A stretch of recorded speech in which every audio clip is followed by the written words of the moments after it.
Well, greetings and salutations, everybody. Welcome to the best damn movie-related show on the planet Earth, the John Campea Show, coming to you from right here on my YouTube channel. I am, of course, your host, John Campea, and it is an awesome honor and privilege, as it is every day, to have you, our international friends, gather around as we talk about our favorite things in the world, movies, movie news, TV, and streaming, and all sorts of glorious, wonderful things. And speaking of glorious and wonderful, Kimberly Curran is here. Kimberly, how you doing today? I'm doing good.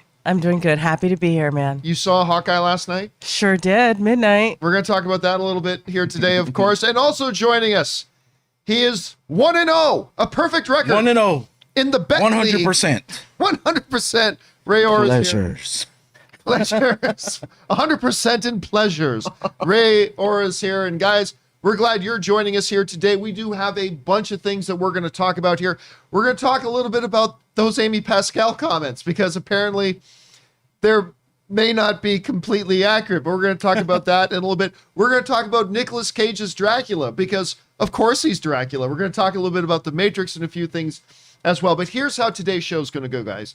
We're going to break the show down into two parts. In the first half of the show, we're going to talk about some predetermined topics. Then in the second half of the show, we're going to hear from you guys, getting your comments and getting your questions. Now, if you're watching live, and only if you're watching live, and you have a thought, opinion, observation, or comment you want to make about one of the topics we're discussing here today, you can just use the super chat feature in the YouTube live chat there, and we'll read those off once we get to the end of the main topics. And then after that, we're going to take your questions. Remember, don't send in questions in the super chat in YouTube live. But if you do have a question you want to send in, simply go down into the description of this video and you'll see a tip link. Simply click on that tip link, and then that'll take you to where you can send in a comment or question, or you can send it in manually. Just type in www.streamelements.com/movieblogtv/tip. You'll be getting your question read on a show or an upcoming companion video if we deem your question appropriate to be read on our show.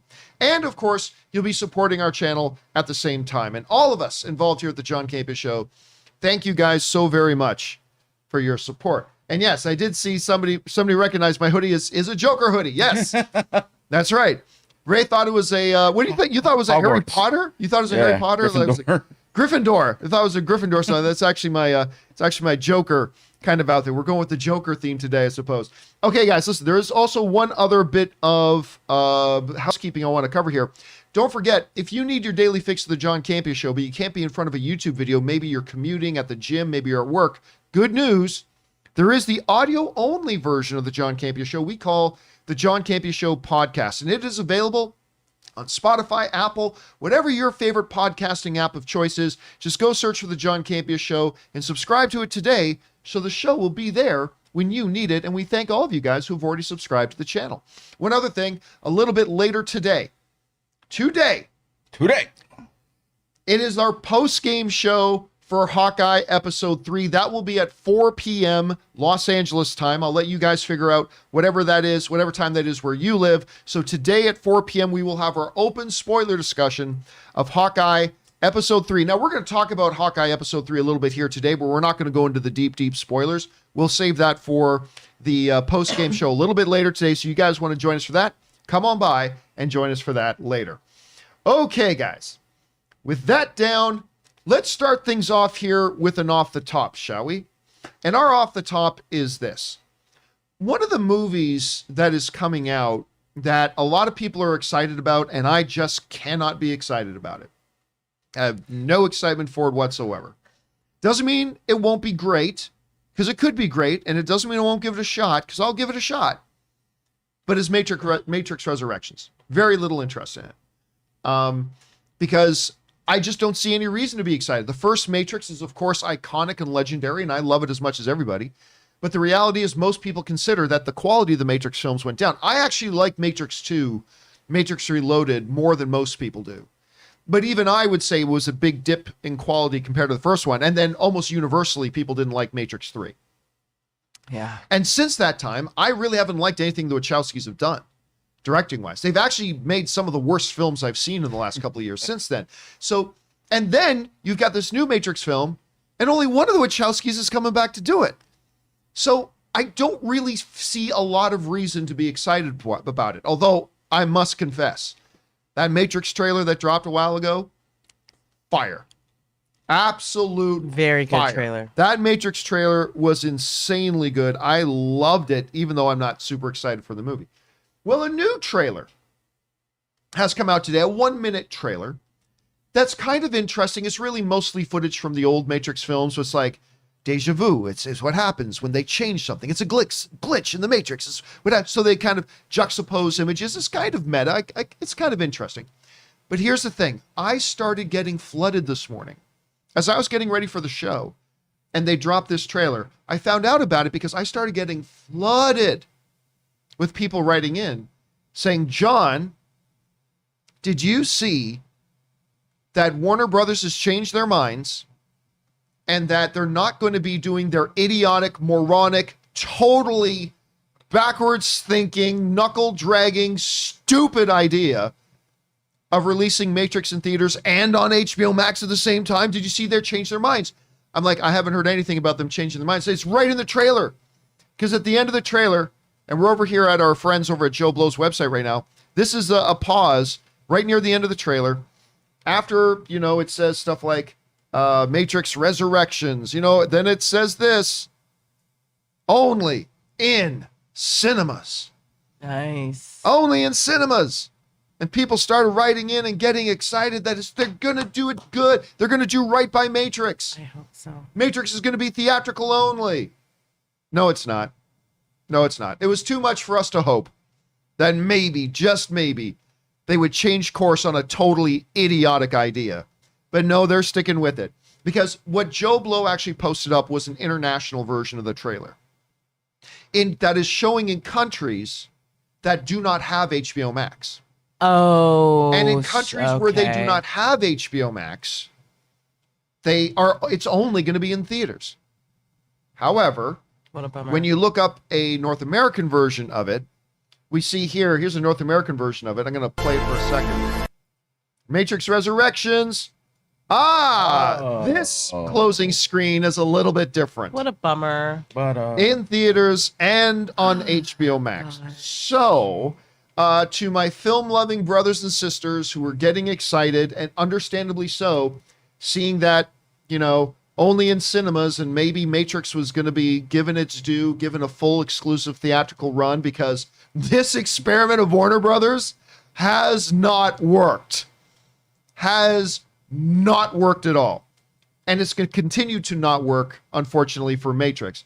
So, unfortunately, it is for us in North America only on, it's going to only have the dual release. It's going to only be in cinemas and on HBO Max, not getting a true exclusive theatrical release, giving the movie a chance to actually make some money.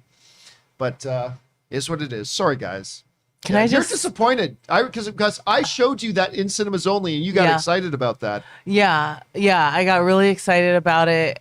Can I just say, what Warner Brothers has done is just so bass-ackwards. I can't.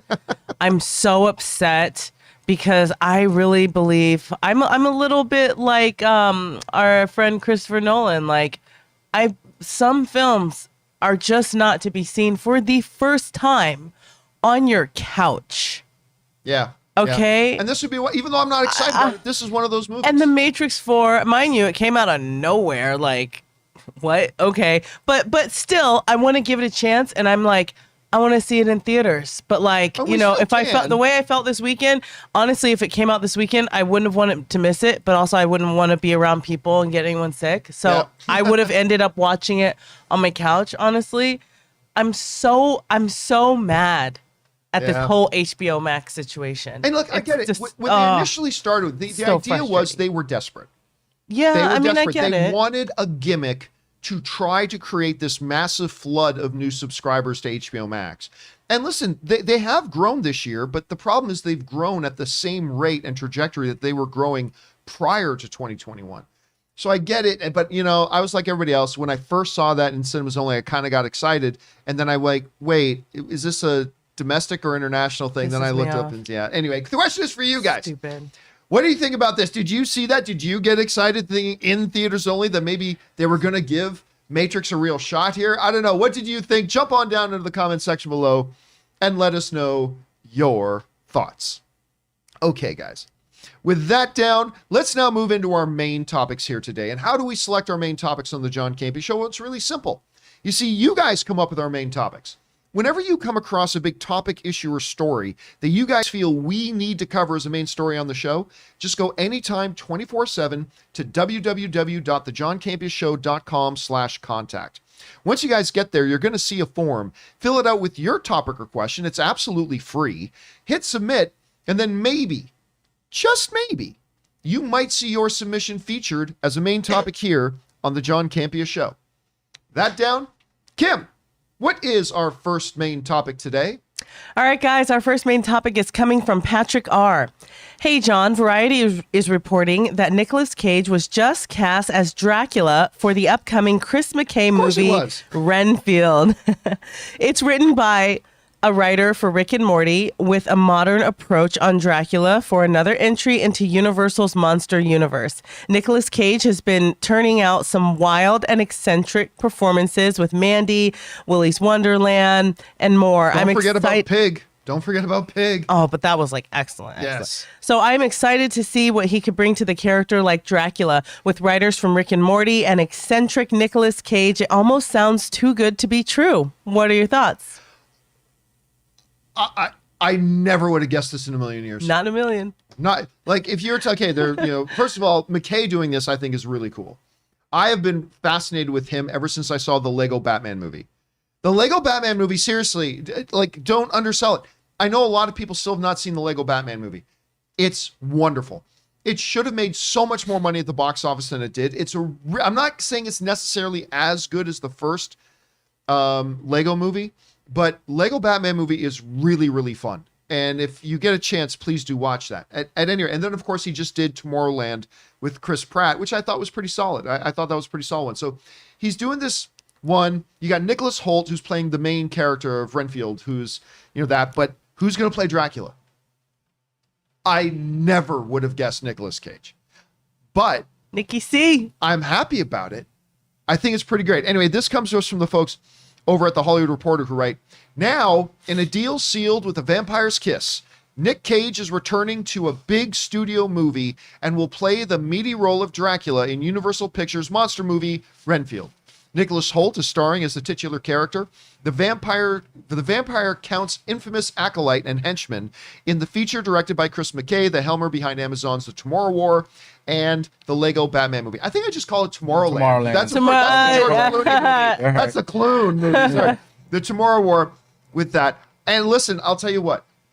At first, when I saw his name brought up here, I was instantly like, that's just not a good fit. But the more I think about it, with how eccentric he's kind of become, this could actually be really special. And listen, people forget, with all the crazy kind of nutty things that Nicolas Cage does, and by the way, he's got that other movie coming out, The Unbearable Weight of Genius, or so, I can't remember the exact title of it. Yeah. They showed us a big preview for it at CinemaCon. It looked totally bonkers. But people forget Nicolas Cage is a legit, bona fide, multi-time nominated, Academy Award winning actor. He is, at the height of his power, one of the best. He really is. And it's unfortunate that as we entered in like a decade or so ago, into maybe even longer ago than that, as we entered into the kind of zany phase of Nicolas Cage, a lot of people forget that underneath all the eccentricness, there is truly one of the world's greatest actors. And I remember when he came back, sort of, and he was Big Daddy in Kick-Ass. As Big Daddy, I fell in love with Nick Cage all over again. Right? I honestly don't know that there are many. I always say every actor is replaceable. There's probably, for every great performance, there are 10 other actors that probably could have done it just as well or better. It's just that's the one we've seen. But I have a very hard time imagining somebody bringing that kind of life and character to Big Daddy like Nicolas Cage did. And I liked Kick-Ass too. I did. But it had a major Big Daddy shaped hole in its heart. Sure it just did not have that same life without Nick Cage, And so I think about it, and I'm ultimately led with the decision of, you know what? I like this. I think this is pretty cool. I know, Kimberly, you were probably as surprised as I was when you first heard about it, but now that it's sunk in a little bit, what do you think about it? First of all, I love me some Nikki C. Did you see Prisoners of the Ghostland? No, I never did see that one. No, I did not. Oh my gosh. You're not going to like where the bombs are placed. Man, I just love Nicolas Cage so much. I'm a huge Nicolas Cage fan, especially the past few years. The stuff that he's done, I just love him because there are some actors that they're hot. Oh, they're similar. There's just nobody like him. There's nobody like him. And I'm excited for this dark universe I feel like they're putting the pieces back together. It definitely fell apart after, The Mummy. what was that, 2017, The Mummy? Somewhere around there, yeah. And it got me thinking, because aren't they doing Ryan Gosling as Wolfman? Yes, that's what they say. Yeah. So I'm excited that they're putting this back together because I was excited to see the Dark Universe. I actually love homeboy Gladiator. Oh my God, Russell Crowe. I love him as Jekyll and Hyde. Oh yeah, I thought that was really. Oh my gosh, I hope they put the pieces back together. But it's funny. I want you to see Prisoners of the Ghostland because I feel like his character. I can now knowing he's gonna play Dracula. I'm like, okay, after seeing him, that quietness, but then that crazy spaghetti western that they mixed in with it, and he's very quiet throughout the film, but when he talks, it's freaking hilarious. And let's be honest, bananas. Let's call it what it is. It's Nick Cage crazy. has made a lot of crap too. With all some of the really cool things like Pig and things like that, but he's also over the last number of years, he's made an awful lot of garbage. But that's just what he's chosen. There's other reasons for that. But anyway, guys, question is for you. What do you think about Nick Cage playing Dracula? It shocked me at first, but it's kind of grown on me. How are you feeling about it? Jump down into the comment section below and let us know your thoughts. Okay, guys. With that down, let's move into main topic number 2. All right, Kim, what is our second main topic today? All right, this comes from Timothy M. Dursky. Hey, John, I know you didn't love the first couple episodes of Hawkeye, and I can understand why. But I just finished watching episode 3, and I think it really picked things up. The car chase scene was top level. The Echo stuff was great. And who the hell is the uncle? I mean, it can't be, can it? Anyway, did you like episode 3? And any more than the first 2 episodes? Thanks. All right. Thanks for sending that in, Timothy. Yeah, look, you're not wrong. I didn't love the first 2 episodes of Hawkeye. I didn't think they were steaming piles of garbage. I didn't hate it. It's just that you were a Grinch. Look, the reality is it's a show called Hawkeye, and the first 2 episodes were not about Hawkeye. No, sorry, there's no debating that. Okay, I'll give you that. It is a show called Hawkeye, and it wasn't about Hawkeye. And it's difficult to really get into a show. We talked about this with Snake Eyes, the movie. I was so excited for Snake Eyes. I love Henry Golding, but it's hard to like a movie when your main character isn't all that likable. And I just didn't like Kate Bishop very much. She's not very intelligent. She's not super skilled. She has no kind of anyway. And I love Haley Steinfeld. I love her. Love Haley. But didn't love the first thing. It had some things going for it, didn't love it. So it was with some apprehension that Ray and I sat down last night. You weren't even going to do it. I wasn't even going to do it. But everybody wanted me to keep watching it, so I did. So Ray, me, our buddy Ryan, and Ann, we sat down and watched Hawkeye episode 3 last night. And I'll say this. It's a step up. Thank you. It was a better episode. I'm not going to sit here and say I loved the episode, but I can legitimately say I like this episode of Hawkeye. You know what? First of all, it was about Hawkeye. So that's a step in the right direction. True. Imagine that. The episode was actually about the character that the show is named after. Fantastic. But no, all the stuff with Echo, and again, we're not going to go into big spoilers here, but the stuff with Echo was great. And it's very much in the vein of how the Disney Plus Marvel shows have gone. You get introduced to a character in one episode. Yeah. Next episode starts with the background story of that character. And it was done very well. It was done very well. I'm just going to tell you about a scene that's there. It doesn't give away any plot details, but seeing that little girl conversing with her father was a wonderful scene. Wonderful scene. I loved it. And then again, that car chase scene, which they put that car chase scene, a big chunk of it, out as a preview a number of weeks ago. So they put that out they dropped that sequence online a long time ago. Seeing it actually play out in its full context was great. That was a great scene. I loved it. So I really, really did enjoy it. I like getting more into that stuff. You know, the things about the first 2 episodes I liked was Hawkeye struggling with his emotional damage and his physical damage. You remember, Hawkeye is not a superhuman. He's a regular human guy.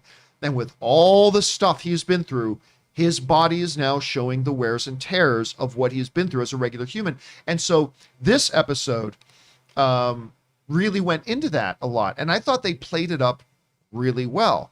And then, of course, Hawkeye's conversations with Echo. I thought some of the stuff Echo was saying to him was really, really cool, especially as it pertains to his physical damage. Yeah.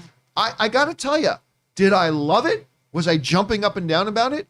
No. But man, it sure felt nice being able to say to myself, I liked this episode. This was good. So I'll tell you what, if this show can continue going down the path that episode 3 had us in and kind of steer away from what episode 2 was. And guess what? I liked Kate Bishop more in this episode. Yay, I was just going to ask you that. Because they didn't make her the key main person in the spotlight. She became an extremely significant supporting character, and she worked on that level much better, to me, anyway, as an individual than she did in the first 2. Now, look, obviously I know moving forward, we're now halfway through the show. Think about that. We're already halfway through Hawkeye. There's only 3 episodes left. I totally know they're going to, of course, swing a spotlight at some point back to Kate Bishop as well. That's fine. But it just felt really good making this a little bit more, Clint focused. And that worked for me. And then, of course, the headlines everywhere. Uncle's going to pick you up. Uncle's going to pick you up. All right. We're going to go more into this on, of course, the Hawkeye open spoiler discussion, which will, of course, be later today at 4 p.m. If you 4 p.m. Los Angeles time, come back for this. But I have to at least address this one thing quickly. So, if you have not seen Hawkeye episode 3 yet, get ready to mute your computer, okay? Because I'm going to put up my hand. Here's a Sharpie. Write spoiler on your hand. Yeah, maybe. I'm just going to raise my hand. And as long as my hand up, we may be talking about a spoiler, okay? Once my hand goes down, then you're good. If you're listening to this in a podcast format, skip ahead 1 minute because I won't talk any more than a minute about this, all right? Ready? I've warned you. Mute if you need to. Here we go.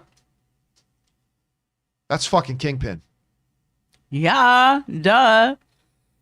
They better not pull a Wanda and have it be like just someone's uncle. Awesome if it is. That's awesome if they do. If they pull a because remember, everybody was totally convinced that was Quicksilver, and I told everybody it wasn't, and it wasn't. They are clearly teasing us that this is Kingpin. Look, it wasn't until about 2 or 3 months ago that I started to realize having, Big Vinny D'Onofrio, who was born to play Wilson Fisk. Up until about 2 or 3 months ago, I started saying, well, it could be possible now with the rights reverting, blah, blah, blah. Before that, I'm like, look, Kevin Feige's never going to have these in. Kevin Feige doesn't play with other people's sloppy seconds. Kevin Feige doesn't do this, and Kevin Feige does that. And he doesn't. But it wasn't until a little while ago that I was like, well, maybe this could happen, and blah, blah, blah, blah, blah. I have no doubt. Look, I have no insider information, but I have no doubt that's Kingpin. And it's Vincent D'Onofrio. And I'll tell you what else, too. I'm more excited about that than I am about Andrew Garfield and Tobey Maguire reprising the roles of Spider-Man. You are? I am. Totally. This guy was born to play Wilson Fisk. Vincent D'Onofrio playing Wilson Fisk is one of my favorite things I've seen on TV in a long time. He was my favorite part of Daredevil. All due respect to Charlie Cox, who's awesome as Daredevil. Vincent D'Onofrio as Kingpin is my favorite part of that show. And so this opens up a lot of possibilities. Things. Okay, we're going to now stop talking about it. The hand is going down. Spoilers are done. Okay, so anyway, and we'll go into much more about that on the open spoiler discussion a little bit later today. But yeah, for that reason, several others, more of a focus on Hawkeye, really good action, expanding the story, giving us background on Echo, all those reasons. This was a truly properly put together episode of a Marvel Disney Plus show. It gave me a little bit more of the feels of what WandaVision was. And I appreciate it. Ray, you watch it. Now, Ray, I know you're like me. You did not love the first couple of episodes of Hawkeye. And I'm curious, what did you think of the third episode? Without giving any spoilers away, of course, what did you think of the third one? What was your overall impression? Well, to be clear, like, I thought they were boring, but I liked the back and forth between Clint and Kate. They had a good dynamic. And like, I like, a lot of the Clint lines and stuff like that. This one, it was better. It was better, but I'm starting to think to be honest, I don't need to stay up that late to watch the episode. I can wait on it. You know what I mean? It's like, it's not enough for me to stop watching it, but to stay up and watch the episode, no. Kim, what did you think of it? First of all, I didn't stay up and watch the episode. I went to bed and then I set an alarm and then I woke up. So it is worth waking up at midnight. I think you two are traitors. I think this is amazing. I think it's awesome. The storytelling in this episode was so beautiful because, again, just like the first two episodes, you're seeing more of Clint as a father. You're seeing him, and you knew throughout all the Avengers movies, like, yeah, he's a dad, but just there's some scenes, and I'm not going to spoil it for anyone, but that just grab your heart. I felt the action sequences were way better. The comedy is continuing. The comedy's very consistent. I love the appearance by my guy Zahn McClarnon from Reservation Dogs. I love that he was in there, and I feel like one thing. I don't agree with you, John, so much on your thoughts on Hawkeye, but one thing I do agree with is that this episode, I felt like Kate was in her place. This is where she should have been from the start, where we get some of her and we're like, she's funny, she's quirky, she is super talented with the bow and the sword and the martial arts. But I like that this was Clint centric. It was focused on him, and then she popped in there. I think the formula was great, just as much as she needed to be in there. But I got more of him, and I'm excited. I'm excited / bummed. I can't believe there's only 3 more episodes. I know it is really weird to think about that we are literally now, after just 2 weeks, we're halfway through the series. So I mean, it's gonna be interesting. I want more. To go. We'll see how it goes. I'm hoping episode 4 continues this upward trajectory. Remember, guys, a little bit later today, 4 p.m. Los Angeles time. You figure out what that is in your time zone. We will do our open spoiler discussion for it. We hope you join me for that. Anyway, guys, how did you feel about Hawkeye episode 3? Whatever your thoughts are, jump down to the comment section below and leave your thoughts there. Okay, guys. With that down, let's move into main topic number 3. Kim, what is our third main topic today? All right, guys, our third main topic is coming from Bob Chapek's head.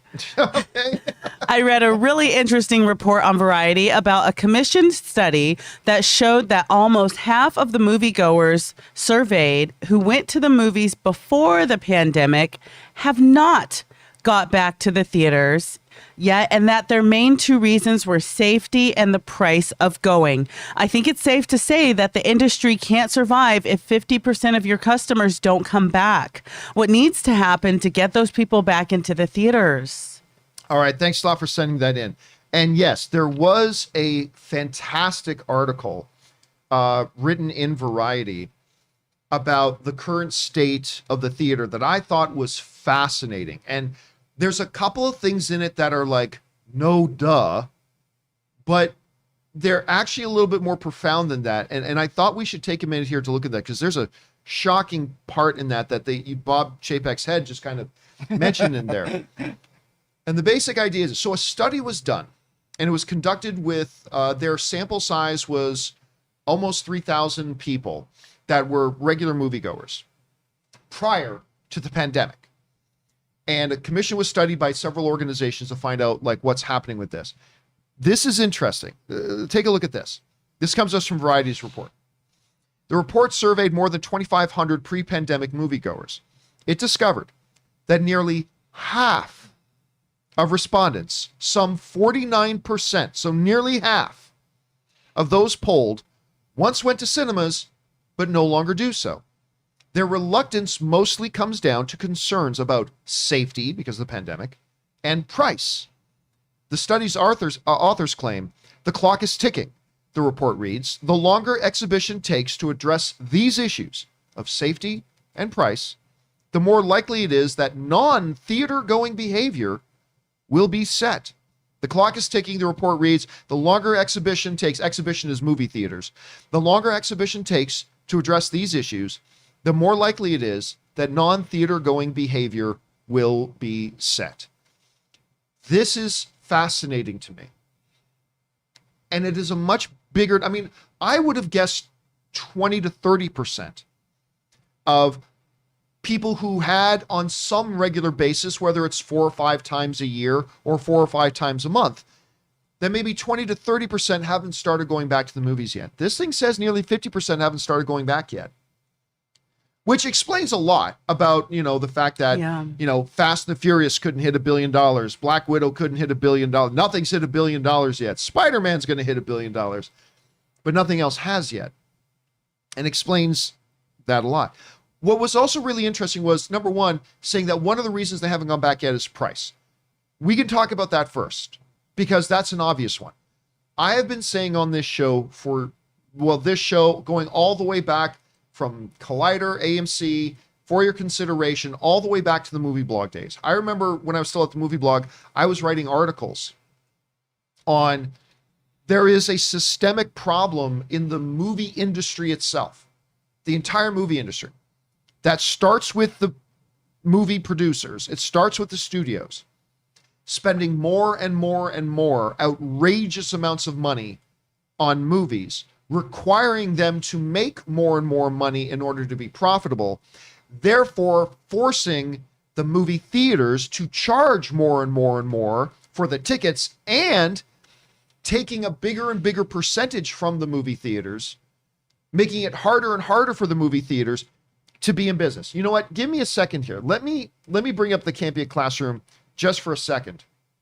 And because I think this is pretty interesting, and it's basically a little fish, slightly bigger fish situation that we need to address here. Okay, so let's look at this. The problem of price. Okay, here's the problem of price. And I've been talking about this for years on my show. Talking about it for years. So the problem of price basically goes with this. First of all, the studios spend more money making films. Now, as a film fan, I want them to put a lot of money into making these movies. I want them to spend a lot of money making these movies. But then they start spending obscene amounts of money. And I don't blame any of the artists, directors, or actors, or whatever, for getting what they're willing to give you. I don't blame anybody. But when a studio is going to pay Christopher Nolan $50 million, plus, what was it? 20%? 20% of the box office? It was some ungodly number like that. I don't blame my boy Christopher Nolan for saying, sure thing, give it to me. I don't blame any actor, director, anybody asking for what they think they can get. That's the market. But when studios start doing that, when studios start paying actors $20 million a film to show up for 8 weeks of work in a movie they didn't write and characters they didn't create. Now, don't get me wrong, actors should be rich. I'm all for it. I'm all for people being rich, and I don't blame any of the actors asking for that money, but I do blame the studios. So suddenly, it used to be, I still remember back in the day going, oh my God, that movie cost $100 million. Now today, $100 million is considered a mid-budget movie. So, but here, let's keep going down. So that's step one, is studios spend more money. That means studios require more money to be profitable. Okay, so the studio spends all this money. Well, they got to get that money back. Before, they made movies for certain amounts of money. So if it made $100 million, they made big profit. Now, if they want to make that profit, they got to get a lot more money. So what happens? It goes down the food chain to the theaters now must charge more for tickets. So now, because the studios need to make more money, but there aren't more moviegoers, ticket prices have to go up to accommodate the increased amount of money that studios are spending. But then it gets even more. Studios now squeeze more of a percentage of the movie tickets from the theaters. Okay? So what has happened over the years, and remember, I worked with AMC theaters for a number of years, and I remember this, there was talking about this, is that as years go on, studios squeeze more and more and more. The vast majority of the money from your movie ticket that you buy at the movie theater does not go to the movie theaters. The big majority of the money that you spend on movie tickets does not stay with the movie theaters. It goes back to the studios, right? And as the years progress, the studios squeeze more of a percentage and more of a percentage and more of a percentage, leaving the theaters with less and less money. So what's the next step in this food chain? Theaters, to stay open, have to get revenue from concessions. So what happens is, as the studios start to squeeze more and more of the movie ticket money out of the theaters are left with, well, now we don't have enough money to stay in business. Where do we get more money? Concessions. You want to know why a glass of soda costs you $6.80? It's because that's what the movie theaters have to charge to keep their lights on. Why does a 13-cent bag of popcorn cost you $8? Because that's what it takes for the movie theaters to keep their lights on. But go back and look at it. All is one continuous domino effect.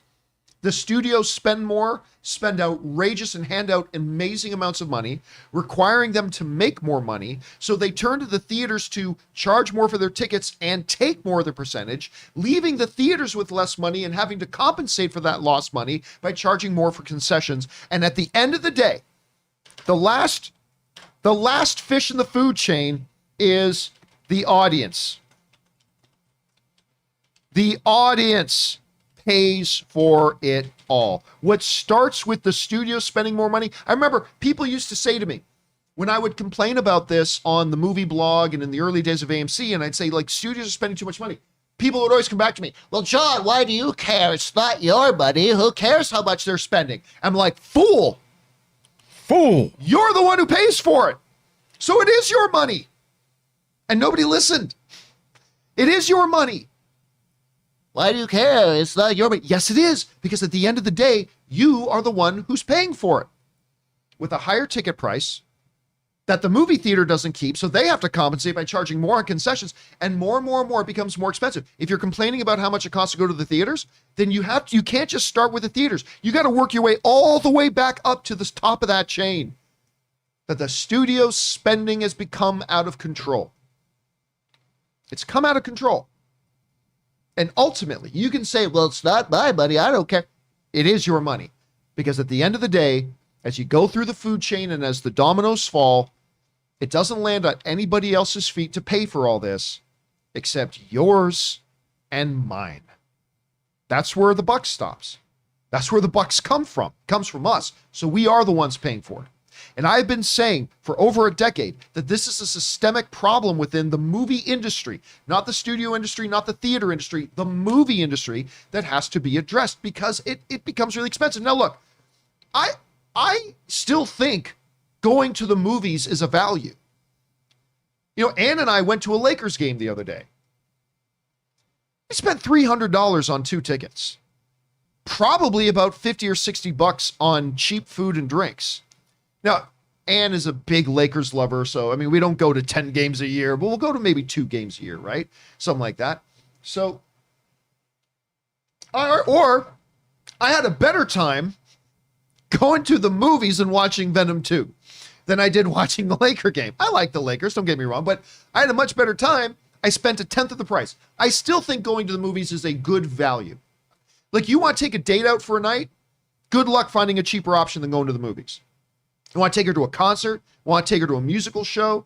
You want to take her to a bar? You're going to drop $150 for your $30 drinks. That's why I don't drink. And all that kind of stuff. I still think it's a good value. But here's something interesting.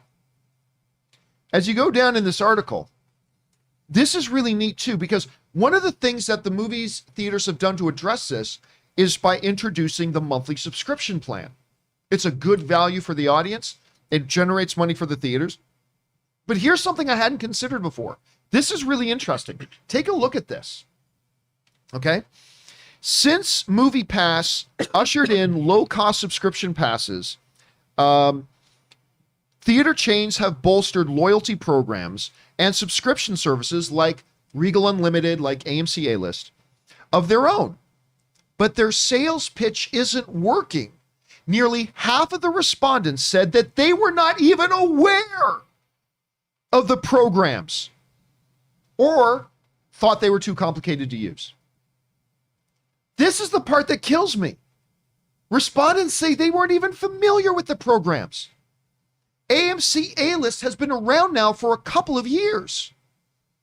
Regal Unlimited, not as long, but it's been around for a while now too. And it is the greatest thing in moviegoing. These monthly subscription services for moviegoing is the greatest thing in moviegoing.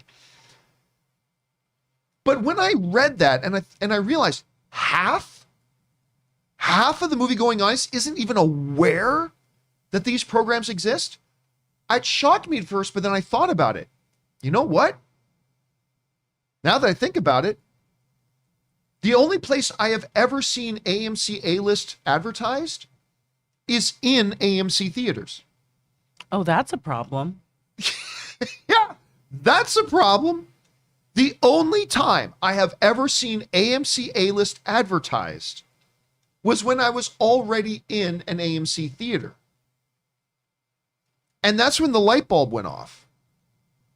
And you realize, especially now with AMC theaters made that commercial with Nicole Kidman, that they, number one, for some unimaginable reason, decide they need to play that commercial in an AMC theater. Listen, guys, I'm in AMC right now. I came to your theater. You don't need to play me a Nicole Kidman, and I love Nicole Kidman. You don't need to play me a Nicole Kidman commercial telling me to come to AMC theaters. I'm here.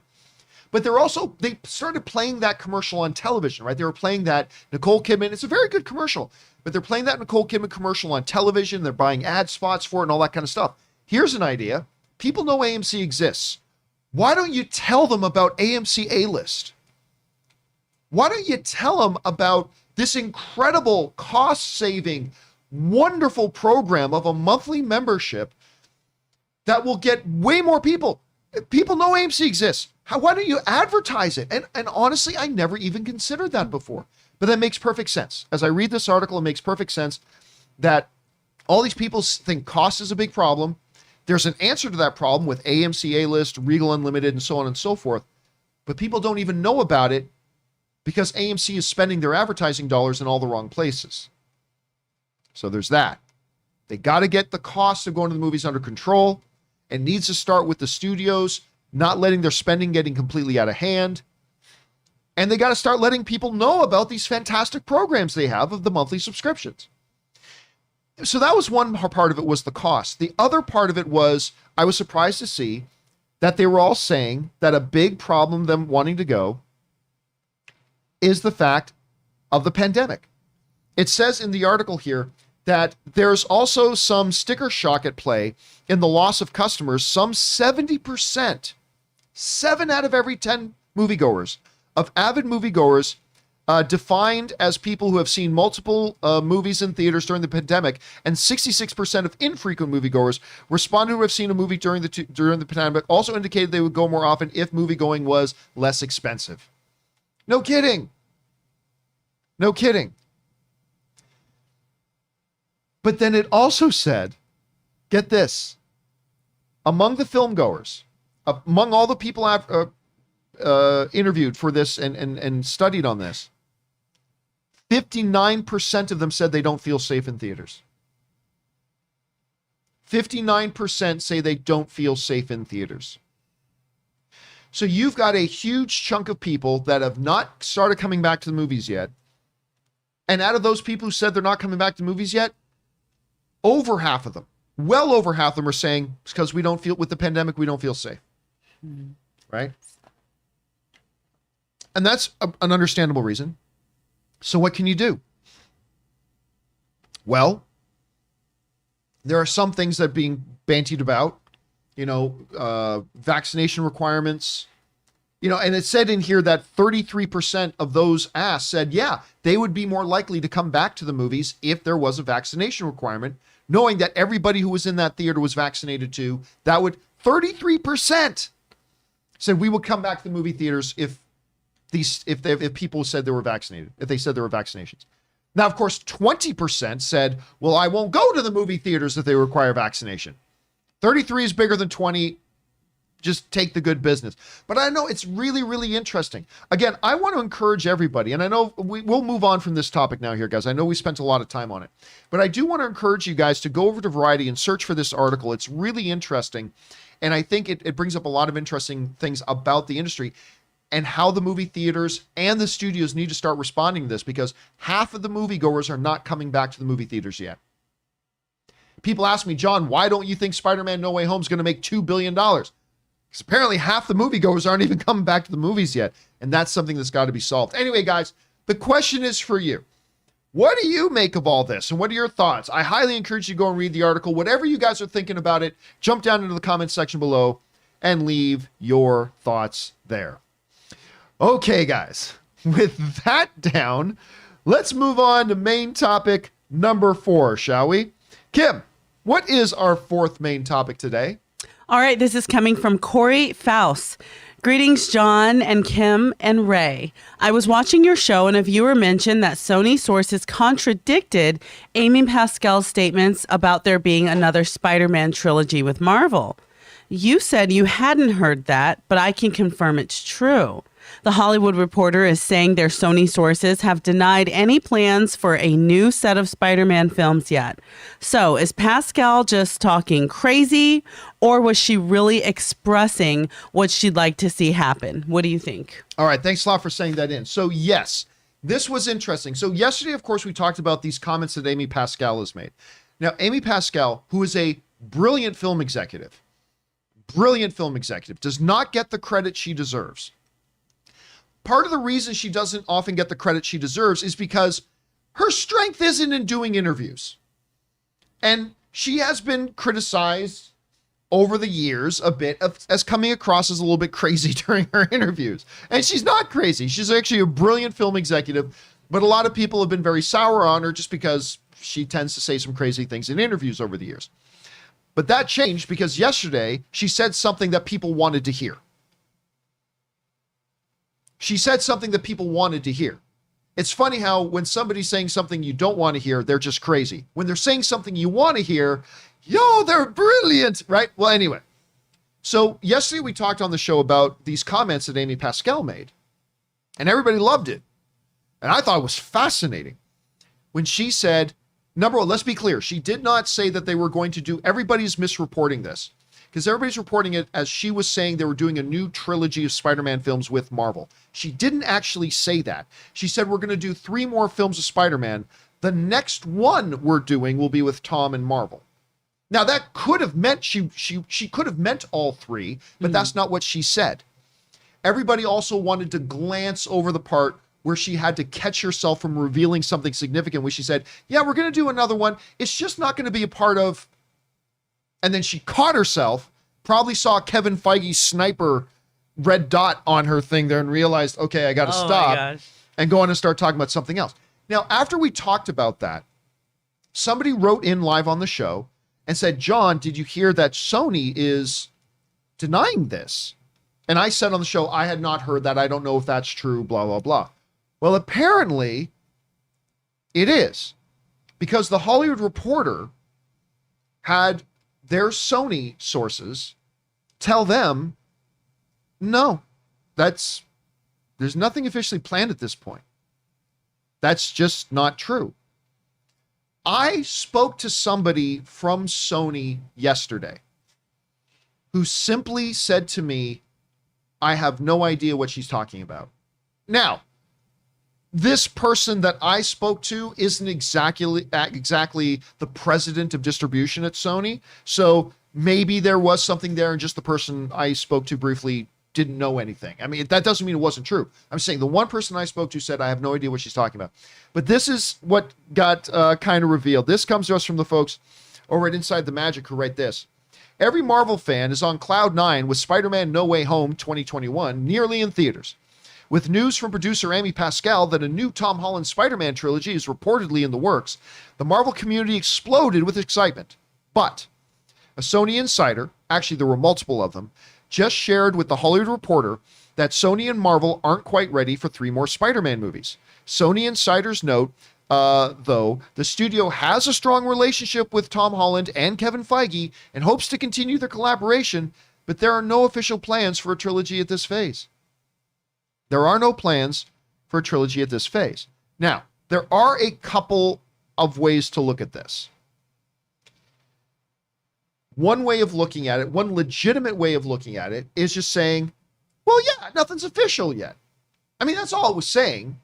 All it was saying is that, hey, it's not official yet, right?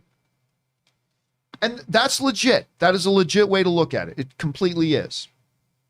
However, I don't know that Sony would feel the need to let something get out there to quantify that if it was just a matter of, hey, nothing's official yet. Another way of looking at this is exactly, what was the name of the person who sent it in again? Let me just bring that up. Corey. One of the interesting things that Corey says, so is Pascal, maybe Pascal is just trying to do, what's the name of that book where you speak something into existence that everybody loves? The Secret? The Secret. Maybe. Manifest it, girl. Manifest. Yes, maybe. What we have here is Amy Pascal trying to secret this thing. It's like, she's just going to speak it into existence.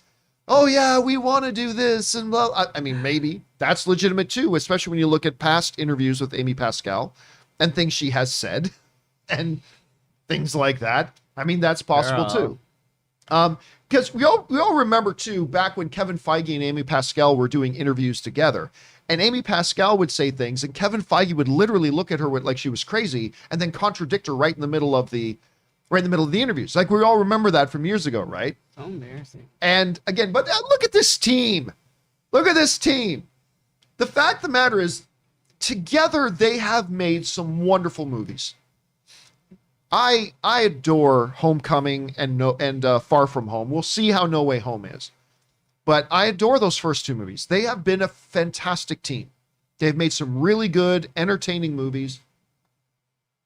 They've had to compromise with each other, which I think have made better movies, and all that kind of stuff. But it sounds like a lot of stuff is still very... Like, I already thought that Amy Pascal's comments were very interpretive. Like, even when we just read her comments, I'm like, look, guys, everybody's jumping to a conclusion about these comments, but if you actually look at what she said, there's still some ambiguity here. Well, now with Sony talking to the Hollywood Reporter and saying, look, we have a great relationship with Tom Holland. We have a great relationship with Kevin Feige, but there ain't no plans at this point. It raises a lot of questions. Look, ultimately, none of us know what the actual future is. Are they going to up their deal? As of right now, there is no new deal. As of this moment, as far as we know, the existing deal is still it.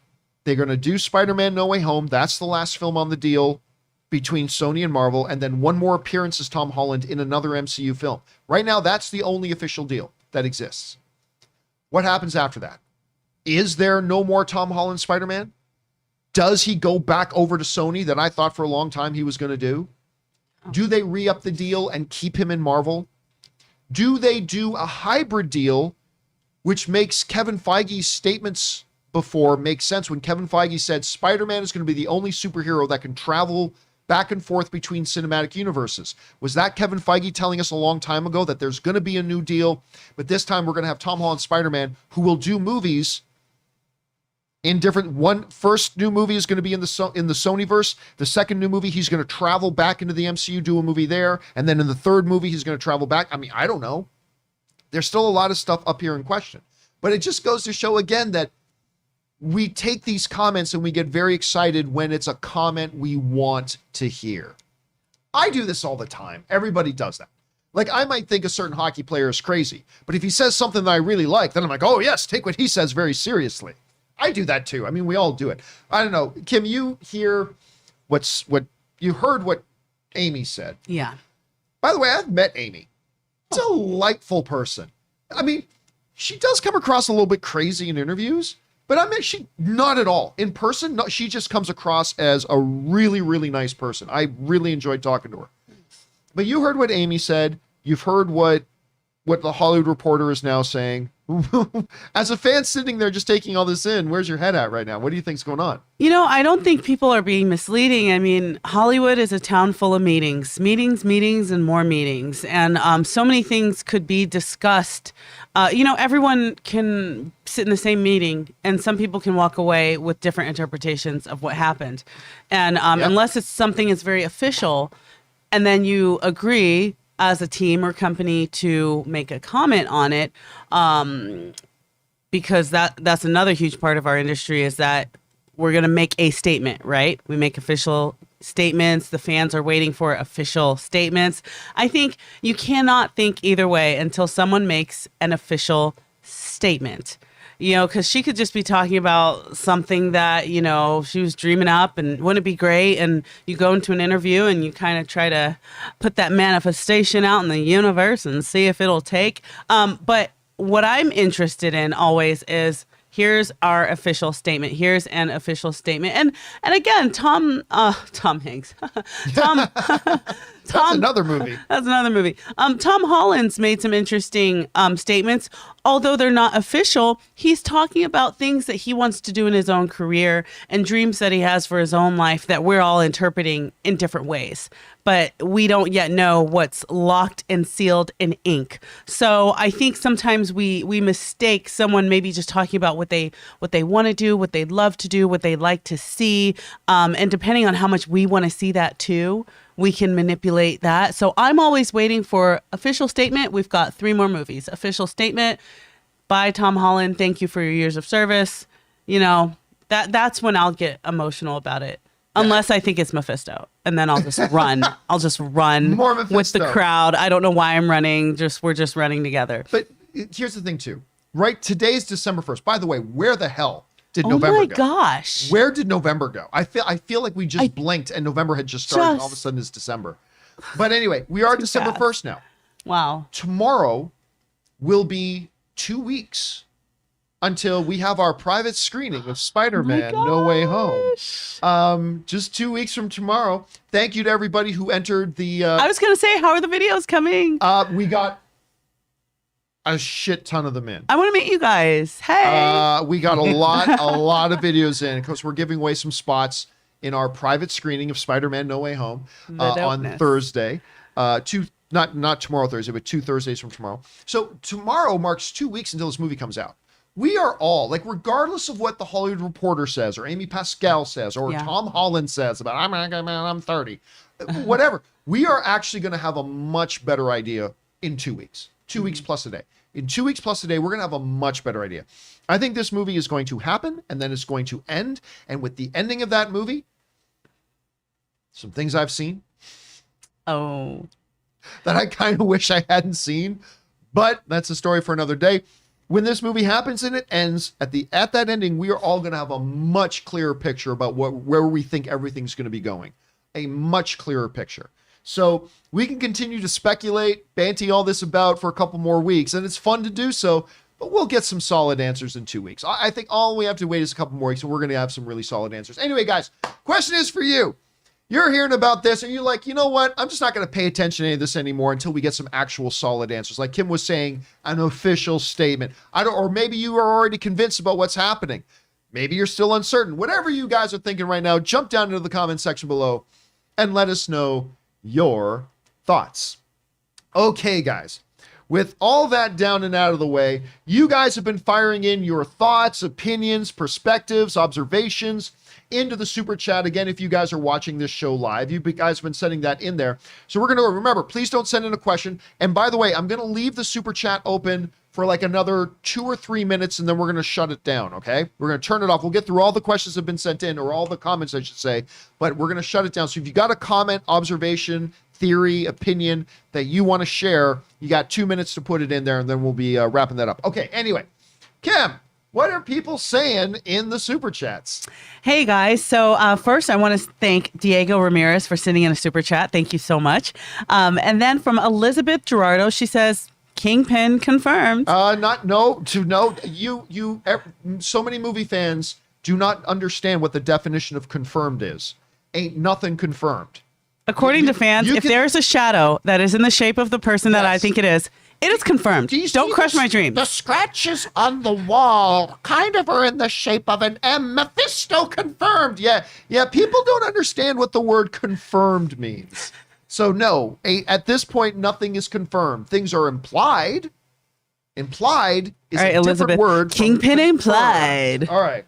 What's next? Sidious Swift says, breaking news. Due to demand, Bob Chapek will offer No Way Home on Disney Plus. Same day release for a 3-year subscription. No refunds. By the way, just kidding. I just want to say this. You guys, I've been pretty harsh on Bob Chapek, CEO of Disney. Did he send you a love gift? No, we have not kissed and made up. I have been pretty, listen, I admit I'm pretty harsh on Bob Chapek, but I still cheer for him. I want him to do a great job. I am not a Disney parks guy, even though I've been a season pass holder until they got rid of them. I've been a season pass holder for like 7 years. But I'm not a hardcore like Disney parks guy. Yeah. There's a whole world online of like hardcore Disney parks people. Oh, yeah. And the other day I went down this rabbit hole.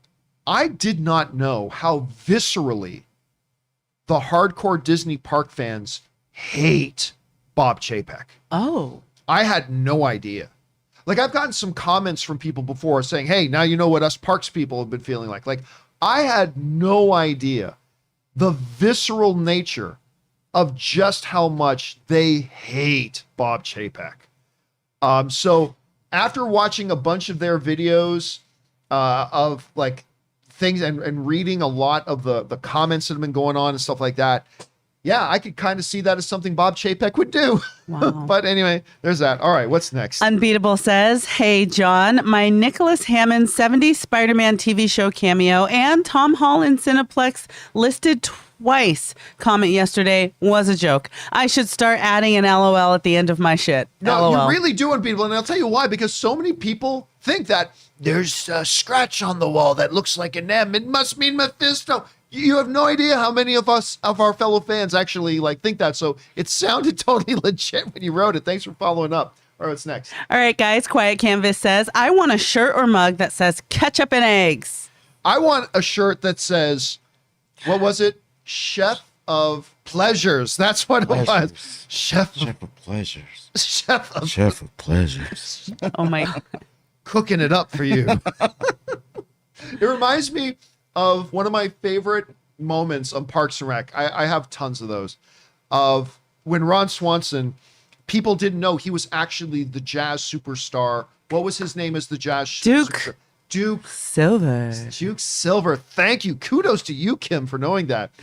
But there was this one scene in Parks and Rec when he's in the jazz club performing. He goes, and he says to all the ladies in the audience, it's time for you to relax. And what it is, I want to get this right. He said, soak in a tub and get all up in my jazz. All up in my jazz. That was the line. All up in my jazz. Chef of Pleasures. We need merch, bro. That's why. Okay, I want somebody to do a piece of fan art.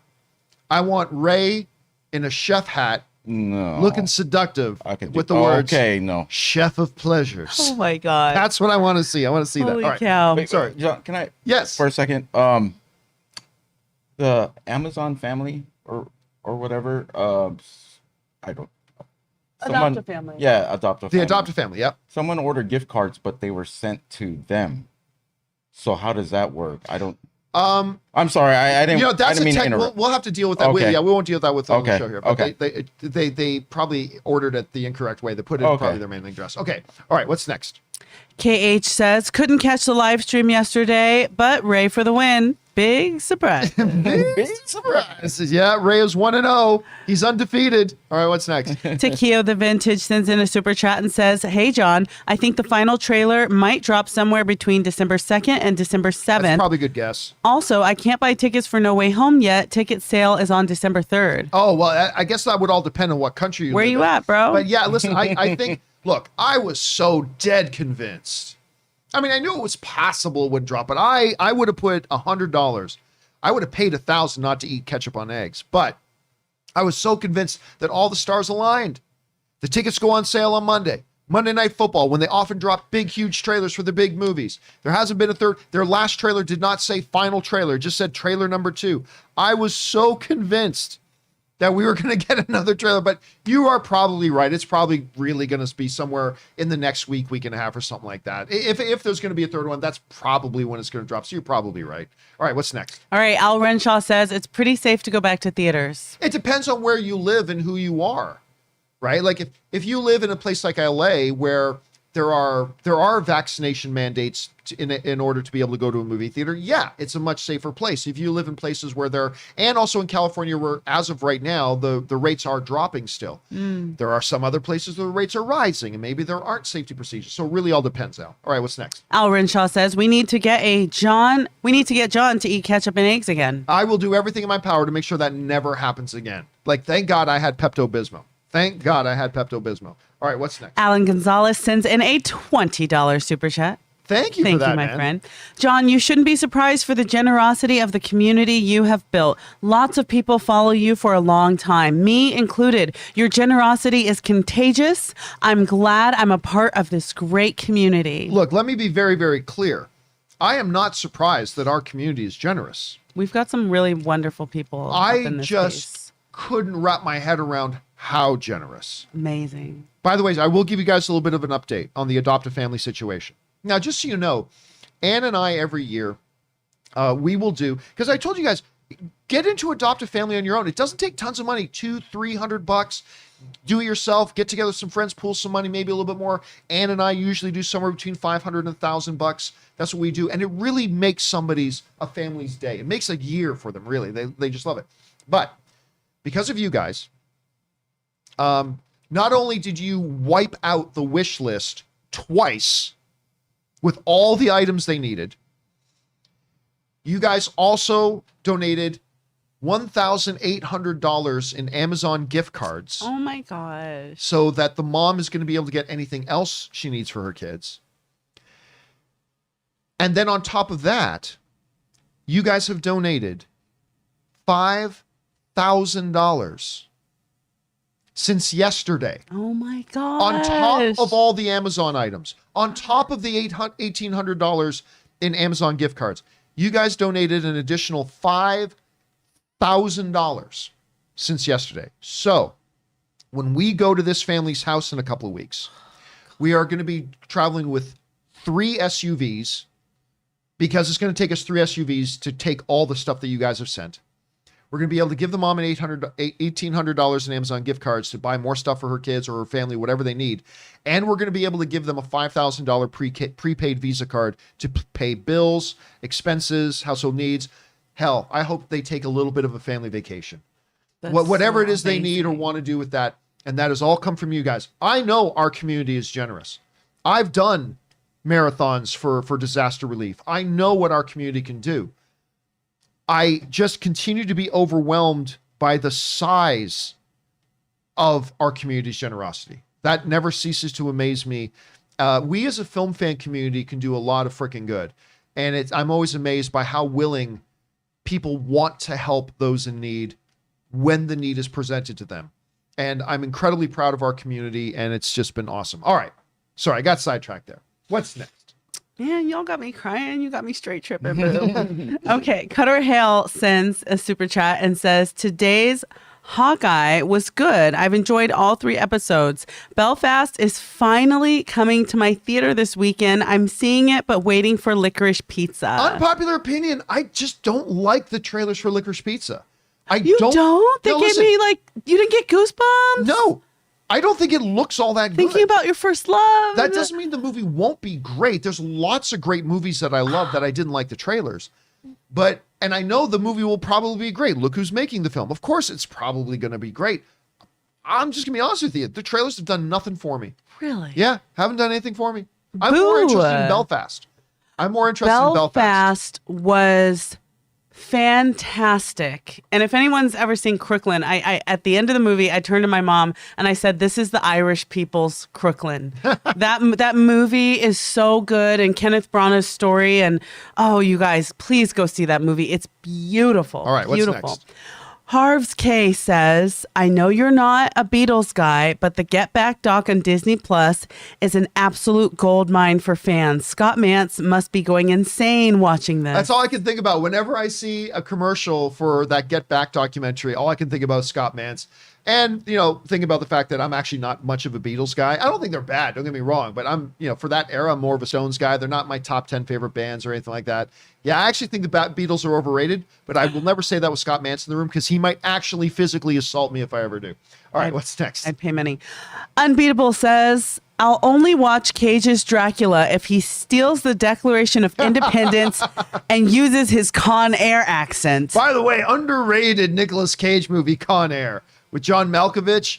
I like that movie. That's fun. Of course, everybody's waiting for more. Everybody wants more National Treasure with Nick Cage. Yeah. Of course, they got the new National Treasure series coming, but it's not going to be involving Nick Cage or anything like that. So it's going to be interesting to see where they go with that. All right, what's next?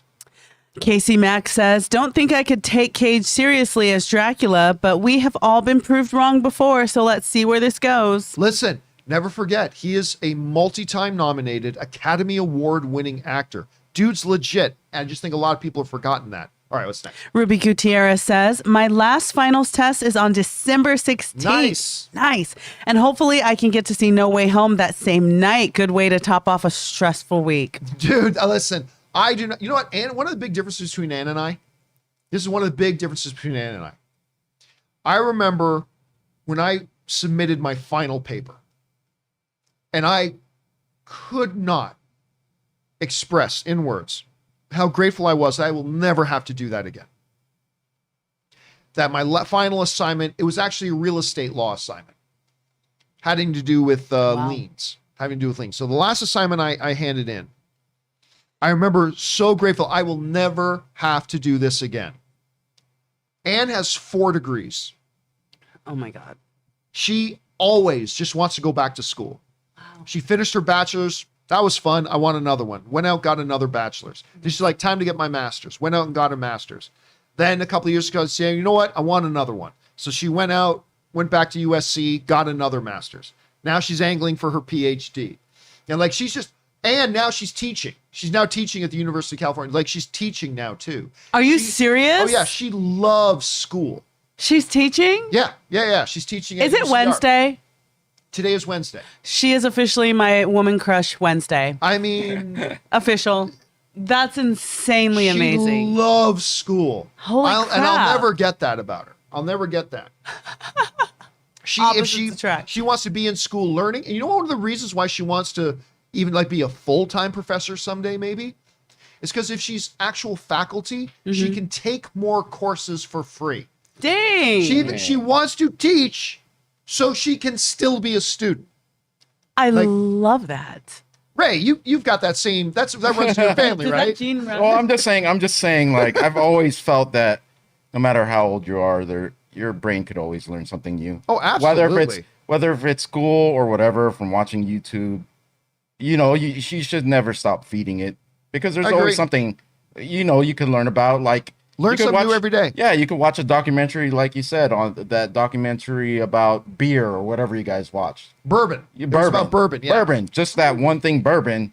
If you learn something, I mean, that's great. I mean, something to pass on. And loves learning. You could do it officially with school, or you could just do it on your own. I mean, we have everything at our fingertips. I just don't want to go to school to do it. Yeah. We have everything at our fingertips now. You don't have to just go to the library. You can look things up on your phone, so... You know what I mean? All right. What's next? John Campea. John Campea. That name always gets me. So I thought they were just rumors, but it seems that official photos of the second trailer from The Matrix Resurrections is all but confirmed that Jonathan Goff is Agent Smith. I don't know. Look, all the agents were kind of the same, so I don't know if that confirms anything or not. Again, I'm having a difficult time mustering up enough enthusiasm to care because I'm just not excited for this movie at all. I think it's going to be a sneaker upper. I think it's going to sneak up on us. Not a lot of people are anticipating it. Not a lot of people, like a viewer said the other day, some people were in the theater and were like, Matrix is doing another sequel. Yeah. I think it's going to sneak up on us and it's going to be freaking awesome. I hope so. I mean, the trailer is all kinds of special. The trailer is great. That song. What is that song? Oh, that's a classic. One pill makes you larger. love and it. One pill makes you small. I mean, it's perfect for that. Yeah, it's like it was trailer. written for Matrix. I Perfect love for that it. trailer. All right, what's next? John Redcorn says, I'm up for Nick Cage Ghost Rider to appear in No Way Home. Yeah, I don't think we're gonna see that happen. It's really funny because two of my buddies, two of the guys responsible for me meeting Anne, Mark Neveldine and Brian Taylor, who directed Nicolas Cage. Actually, true story. Oh my gosh. Brian Taylor was in my kitchen. Brian Taylor, one of the two directors of Ghost Rider 2: Spirit of Vengeance, was in my kitchen. Mark and Brian, who did the Crank movies, they had already agreed to do the next Ghost Rider. But they agreed not knowing yet if Nicolas Cage was going to be in the next one or not, or whether they're going to go in a totally different direction. And Brian Taylor, Mark wasn't there. I can't remember why Mark wasn't there, but Brian Taylor was in my kitchen when he got the phone call that Nick had agreed to do the next movie. And Brian freaked out because you got to understand, Brian and Mark, like, they have been fans of Nick Cage. They recognize how great of an actor he is, really, and they have always wanted to work with him. And they were pretty freaked out. Now, movie didn't maybe work out so well. Maybe the movie wasn't so great. I'm not going to lie, just because they're buddies of mine.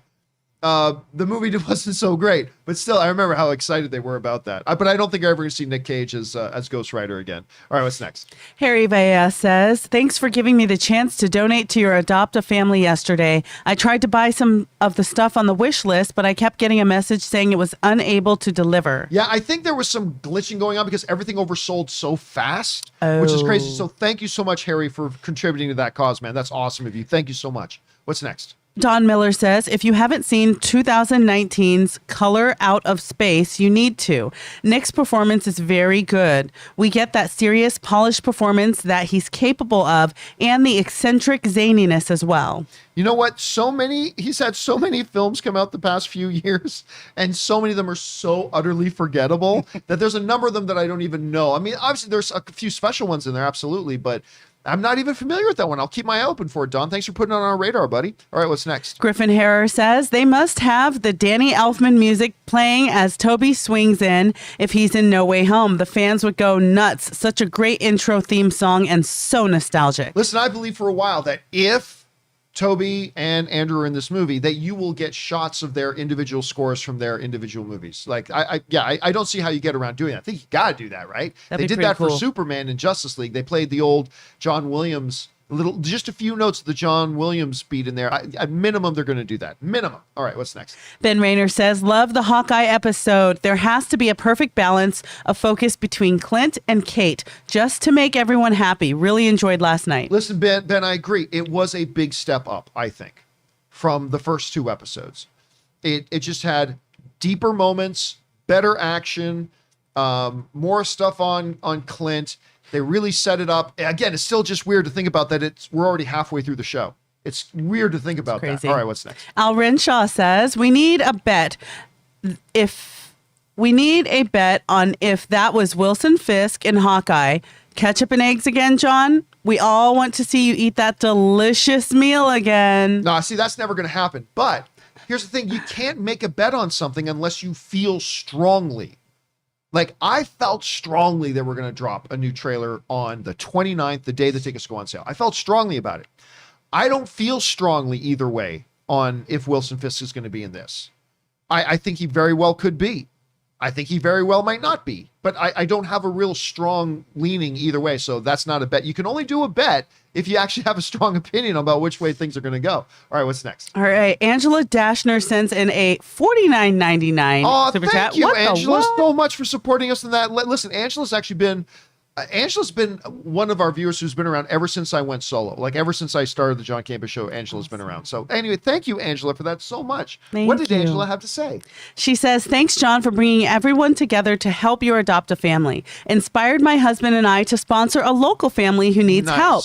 Got my Spider-Man tickets for December 16th at 4:30 p.m. and on December 17th at 6:30 to take the rest of my family. Oh, that's awesome. You take care of yourself first, and then you take your family. That's great. And listen, Angela, there is nothing better for me to hear than what we're all doing here together, what all of us are doing here together, has inspired you individually to also adopt a family yourself. And that's really what the whole goal, this is what Ann and I have been doing for the last 8 years, is trying to get and encourage other people to get involved in your local municipality, contact your local city government, ask about an adopt a family program. Most municipalities have them, and they will pair you up with a family that needs help during the Christmas season.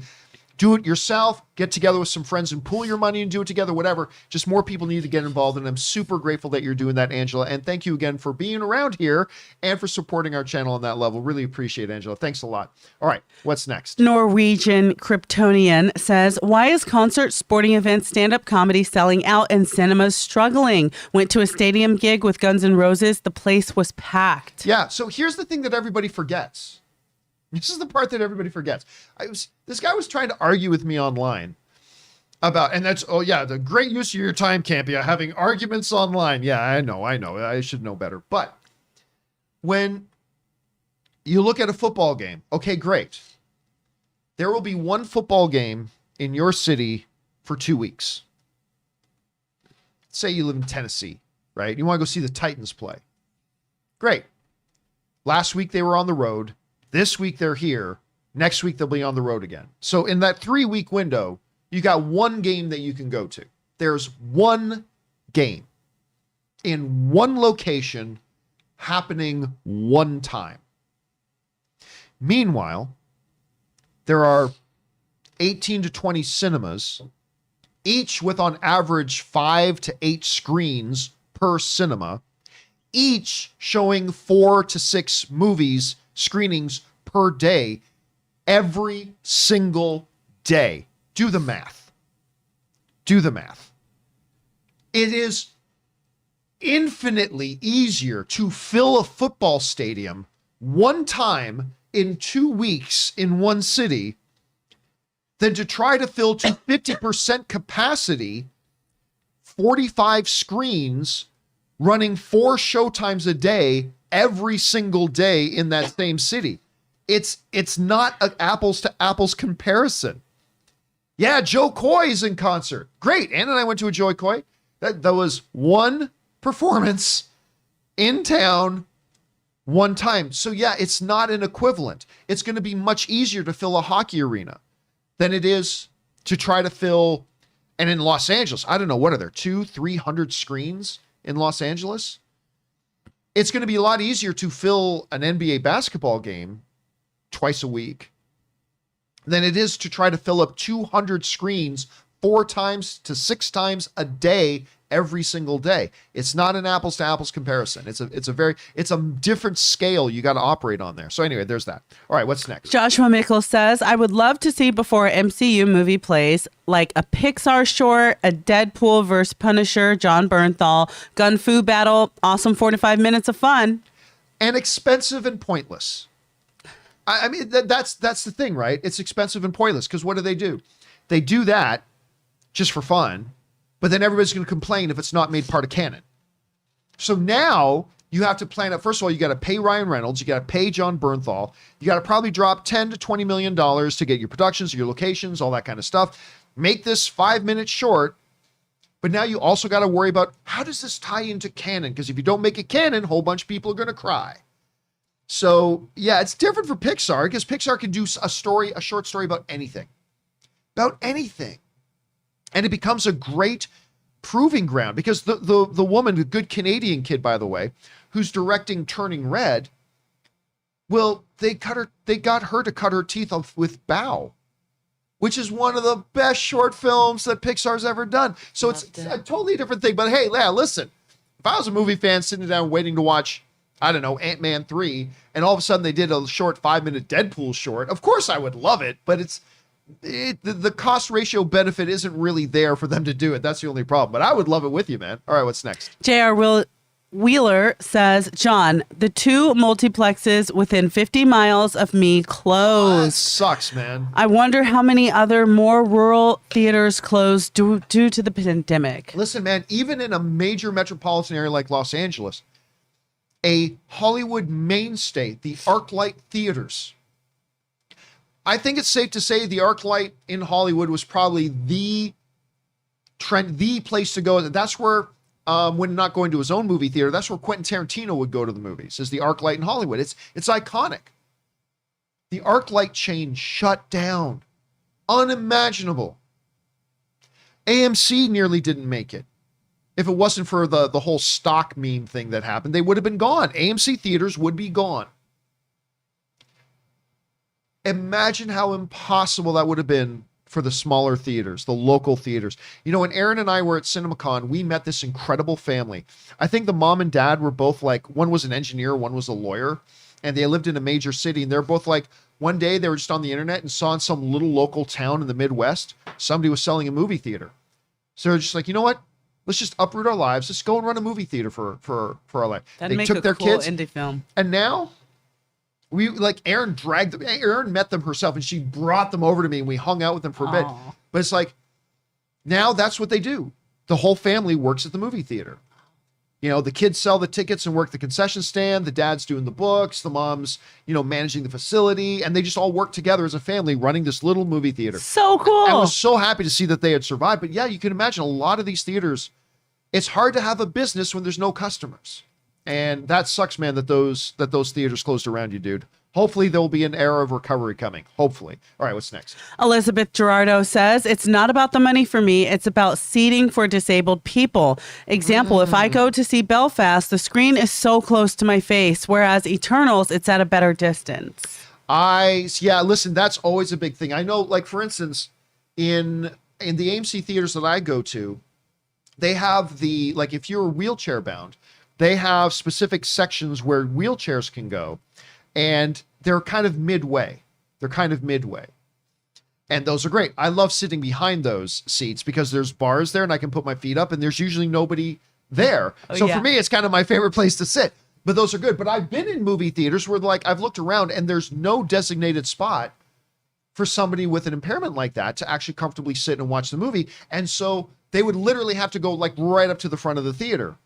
So you're right. That is accessibility is a big issue in our society in general, let alone with the movie theater. So I'm glad you brought that up, Elizabeth. Thanks for mentioning that. All right, what's next? Chris Miner sends in a super chat, says saw Ghostbusters Afterlife last night and it was so great. It reminds me of how much fun movies can be. It was fun seeing adults and children beam up with smiles throughout the whole film. Love it. Favorite thing that happened at CinemaCon was when they surprised us with a surprise screening of Ghostbusters Afterlife months ago. And so delighted with the film. Aaron loved it so much. I really enjoyed it too. They were right on the right track. I'm glad you had a good time with that, Chris. All right, what's next? Kaden Stab says, John, if I get Garner and Hanks to come with my wife and I, can we join your private screening? Side note, over under, we get Ghost Rider 4. All right, we get Ghost Rider in Phase 4. Low. I mean, maybe eventually. Okay, so I'll tell you this, Kate. Remember I said that maybe I would consider paying $5,000 for a movie ticket if, number one, Jennifer Garner was rubbing my shoulders and while watching the movie, and number two, Lily James was feeding me popcorn as I was watching the movie, right? You get Garner and Hanks to come to our screening. Not only are you allowed to come, I will rub your shoulders and I will drop individual pieces of popcorn in your mouth as you're watching the movie. I don't know if that's something you would want. Probably not. But the offer stands. All right, what's next? Christopher Brickner says, with movie ticket prices, don't forget inflation. Yeah, but the problem is inflation. The movie ticket prices have increased well beyond the pace of inflation. That's the problem. If it was just inflation, it's not that big of a deal, but movie ticket prices have increased beyond the rate of inflation, and that's when it becomes problematic. All right, what's next? Who Dat Comics and Movies says, AMC, how about when I buy my tickets, block off seats right next to me so I don't have some stranger coughing and putting their germs on me? Well, see, here's the problem. That is very expensive for AMC. Now, of course, during the pandemic, there was a period of time where movie theaters were allowed to open, but they could only fill the theaters, I think, to like 40% capacity or something like that. I thought that was a smart move. I thought that was a pretty good move. But as COVID rates began to drop, they were able to go back to 100% capacity. Here's the thing. Movie theaters can't stay in business if they can only sell 1/3 of their tickets. Movie theaters won't be able to stay in business. Now, it's a great first step in getting the theaters back open again. Yeah, okay, only sell 1/3 of the tickets. But at least it's generating some revenue, even though we're taking losses. But that's just not a business model that can work. Go to an NFL stadium and say, okay, hey, Tampa Bay Buccaneers, you can only sell 40% of your tickets. That ain't going to work. That's not going to work. So we have to get our culture to a place where if you're, listen, I don't fault anybody who doesn't feel safe for health reasons. I don't fault anybody. I personally, as an immunized individual, and who, whatever, and I'm no doctor, but I just personally, my choice is I do feel safe enough and secure enough to go. I know it's not risk-free, but I think it's risk limited. But I don't blame anybody who feels differently than I do and says, you know what? I just don't feel comfortable going and being in a big box room with strangers who might be sick at the same time that I'm there for 2 hours straight. I don't blame you. I no blame whatsoever.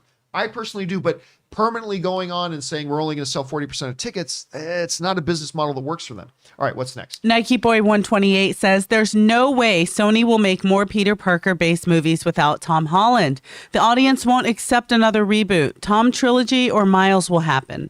You're wrong. You're wrong. People said the same thing. Everybody's got a short memory. Everybody said the same thing when they were going to cancel the Tobey Maguire trilogy, when they stopped Spider-Man 4. What are you talking? They just did Spider-Man. You can't reboot him now. You can't reboot Spider-Man now. We just had Spider-Man. We love Tobey Maguire. Guess what they did? And they made a great Spider-Man movie with Andrew Garfield. Then not as great of a follow-up one, but they made a great one. And then when that was done, people were like, wait. Like everybody excited that they're going to do it with Marvel. Wait, you can't replace Andrew Garfield. You just rebooted it. You can't do it. Guess what? They can. And audiences will get over it. They will. Every time, listen, I hear all the time about a million different things. The audience will never accept X, and then they do. So yes, it would be really weird when it happens. It'll be awkward for a bit. It'll be jarring. But then we'll just adapt to it and we'll get used to it. Like, nobody could believe anybody but Harris as Dumbledore. But circumstances necessitated that Gambon had to take over the role. And it was jarring at first and everybody felt weird, but then everybody just adjusted to it. Now this was our Dumbledore. It will be fine. Bunch of people will be angry at first, but then they'll get over it, just like they did after Toby to Andrew, just like they did after Andrew to Tom. And as much as we love Tom, we'll get another Spider-Man. And hopefully he'll be great too. And then that'll be our new Spider-Man. I'm not saying that's what they're going to do, but I'm saying if it does, yeah, you can do it. And the audience doesn't have as weak of an emotional immune system as you think. We as the movie-going audience, while we can be crazy and neurotic and everything at times, we have a pretty good emotional immune system. We recover from things pretty quickly. Everybody thinks everything's a doomsday situation, but we as the movie-going audience, we have a pretty good immune system. All right, what's next? All right, Casey Mack says, I feel like Sony doesn't want to announce Spidey's future until people see No Way Home. I don't think they have any need to announce Spidey's future until people see No Way Home. And also, look, here's a theory. This is complete tinfoil hat theory. Don't take this seriously. But like, if Sony knows they're about to take Spider-Man back into the Sonyverse, they don't want to announce that until Spider-Man No Way Home comes out and makes them all the money. They don't want it to distract it from the movie. Then again, it's totally equally possible it's the other way too. I'm just throwing that out there. All right, what's next? Ben Rayner says Joseph Gordon-Levitt was confirmed as Robin. No, he was not. Completely the opposite of that. Oh, I see what Ben is saying. Okay, Ben is being facetious. That's right. Because everybody's like, oh, Joseph Gordon-Levitt. It's like, no, he's not.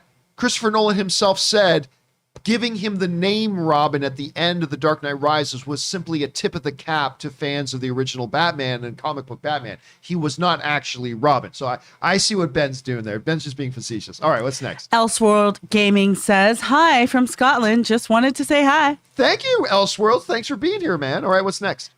Andy says AMC should raise more awareness for their A-list program by getting Nicole Kidman to do their ads for it. I mean, listen, if you're going to get Nicole Kidman to do commercials, that's what you get her to do a commercial for. Outside of the theater, you're advertising. Outside of the theater. Don't just say, come to AMC theaters. Movies are so great here. Okay, yeah, we know AMC theaters. Hey, everybody, worried about how much it costs to go to the movies? $25 a month. You can go to like 12 movies a month. Come whenever you want to come. It's going to be great. That's what you advertise. That's what you should be advertising. All right, what's next? Pablo Zuniga says, just did my Spotify Wrapped 2021, and the John Campea Show came out as my top podcast this year. Awesome. Keep up the great work. Thank you so much, Pablo. I appreciate you letting us know that. And yes, everybody, go and subscribe to our podcast, the John Campea Show podcast. Again, it's just the audio-only version of this show, but hey, it's just so you know it's there when you need it. It's kind of like a condom. You'd rather have it and not need it than need it and not have it. I don't know. Was that bad? Was that a stretch? Sorry about that. Nah, that's all right. That's what the John Campea Show podcast is. Go and subscribe to it so it's there when you need it. All right, what's next? Storm and Norman sends in a super chat. Thank you ever so much, thank you, Storm and Norman. And that does it for all of our comments from you guys. Thank you, everybody, for sending in your comments. Now, let's move on over and start taking the questions you guys have been sending in. Once again, if you want to send in a question for the John Campea Show or an upcoming companion video, simply go down and click on the tip link in the description or enter it in manually at www.streamelements.com/movieblogtv/tip. And you can send that in 24/7 and we'll get around to it in our upcoming videos. So what is first up? Hey guys, our first question comes from Dayon. Hey John, big fan. If the next Star Wars trilogy movies takes place outside of the Skywalker era, in your opinion, should Disney title them as episode 10, 11, 12, or start over again from episode 1, perhaps no episode title at all? Your Absolutely thoughts? do episode 10, 11, and 12. It's called Star Wars. It's not called the Skywalker movies. It's called Star Wars. The universe is bigger than just... It's like... This is my analogy to this. It's the United States of America. It's not the Kennedy family story country. The Kennedys are a major part of American history in a certain time. But the story of America is bigger than just the story of the Kennedys. Star Wars is bigger than just the story. The saga of Skywalker has its role in the timeline and the history of Star Wars. But then that continues. I believe, you do a new trilogy at some point and you call it episode 10, 11, and 12 because it's Star Wars, it's not Skywalker. All right, what's next? Tim Tracy brings us one of two. So I finally watched Interstellar and Blade Runner 2049 in glorious 4K. I've never watched the original Blade Runner, but absolutely loved 2049. The visuals, the cast. I'm especially keeping an eye on Ana de Armas, who is quickly going to the top of my favorite actress behind Thomasine McKenzie. Interstellar was a movie I felt it had to be seen in 4K, and I'm glad I was right. I was gobsmacked at the visual, and the sudden Matt Damon was refreshing. Not my favorite Nolan movie, but still a damn good watch. I'll tell you what, I am in full agreement with you about Blade Runner 2049. You hadn't seen the original Blade Runner. I have, and I'm not a big fan of it. I'm one of the very, very few people on the face of the earth that doesn't actually like the first Blade Runner all that much. I acknowledge its place in cinematic history. It's one of the all-time classics, but it just doesn't quite work for me as well. But I loved Blade Runner 2049. Love that movie. Marketed terribly. Should have done better at the box office, but I think that movie is great, and I'm glad you liked Interstellar too, man. Thanks for sharing your thoughts, dude. Appreciate that, Tim. All right, what's next? All right, Michael D'Souza says, hey, John, Kim, and Ray, I would just like to say thank you for everything you do. I have been watching you guys for months and have been really enjoying it. My question for you guys is, what are your top 5 Spider-Man movies? Thanks, and have a great day. Well, if you watch me for any period of time, you know I don't do top 5s. I won't do that. I will say this. Easily the two best Spider-Man movies, in no particular order, are Spider-Man Into the Spider-Verse and Sam Raimi's Spider-Man 2. Like that's easy. No questions asked. Those are the two best ones.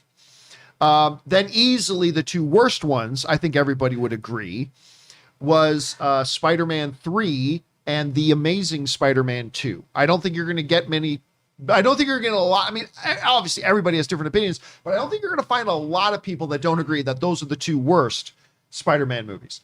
And then you got some really good ones in the middle. So the first Spider-Man, the first Sam Raimi Spider-Man, the first Andrew Garfield, The Amazing Spider-Man, Homecoming, Far From Home, so a lot of good ones. But the two best to me easily, Spider-Man 2 and Spider-Man Into the Spider-Verse. All right, what's next? Russell Amador says, "Hey, John, decided to chime in and say, way to keep your composure on Ticket Watch, because I found myself frustrated with constant crashes, but in the end, I was able to triumph and get 3 p.m. showings to the only IMAX screening we got here in San Antonio." Yes. Congratulations on that. And yeah, listen, I think it was just the fact that, I mean, I was certainly getting frustrated for sure, but I totally expected there to be problems. I had an absolute belief in the incompetence of all these ticketing companies to be properly prepared for the rush of tickets. I had an absolute belief that they were going to fail. So because of that, I was kind of emotionally prepared for it, but it was still frustrating. But I'm glad you got your tickets, man. All right, what's next? All right, Jason sends in a question and says, "Just wanted to say thank you. My girlfriend dumped me a year ago, and I've struggled quite a bit with my self-image and confidence since.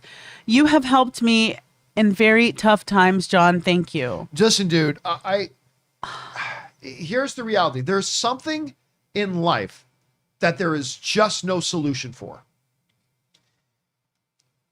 When you go through a breakup, this is Campea MD Love Doctor now coming to you. When you go through a breakup, there are few things as earth-shattering to you, particularly the younger you are. The younger you are, the more earth-shattering breakups are. Even when you're the one doing the breaking up, but especially if you're the one getting dumped. It makes you question yourself. You can't imagine your life without that person, blah, blah, blah, blah, blah. And there's no cure for that. As you get older, you realize that was nothing. You realize relationships happen and relationships end, and you're going to meet somebody else. As you get older, you become more and more aware of that, and you look at people who are younger than you struggling when you go, that sucks. That you're not just going to say this to them.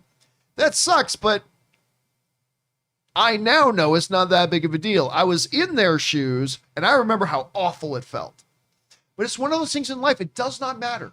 Because I remember when I was younger and I went through a big breakup, and I think it was my mom trying to explain to me, look, you're going to realize that this is really nothing but a speed bump, and life goes on, and you're going to look back, but it doesn't matter how well my mom explained it. There's no escaping that feeling, and there's no getting around it. It's a crucible. You got to go through it. But I can just say that as you move forward in life, you're going to realize you were okay. But I know it doesn't help right now because I've been there, man. You were in that situation and it sucks. It sucks. But you realize you move on and you get there. But anyway, that's the end of this episode of Campea MD Love Doctor. All right. Love Do do do do do do. The love doctor. Colin from Belfast says, "I reckon that Sony / Marvel were planning on releasing a trailer yesterday showing both Toby and Andrew, but then they heard about your bet with Ray and thought, you know what? Let's get revenge on John for those pictures he posted. Bring on the ketchup." You know, here's the thing. I'm still not even 100% convinced that those pictures that I posted, which I posted thinking were fake, were real. I mean, look, I'm not going to get shocked if we go to see the movie and we see that the pictures were real, but I'm also not going to be shocked if we go and find out that the pictures were actually fake. But if they are real, I still don't understand how somebody on set of that movie sent them to me. There are so many websites like Scooper websites and Scooper YouTube channels that would have walked over their own mothers to get those photos. And I'm not even a scooper. I don't do scoops. I'm a fucking nobody. Like, I am not a YouTube channel with 5 million subscribers or whatever. Like, I am a very modestly sized YouTube channel.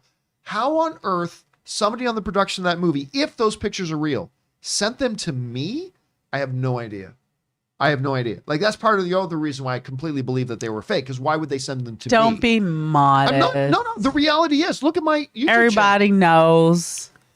I have like 250,000, 260,000 subscribers.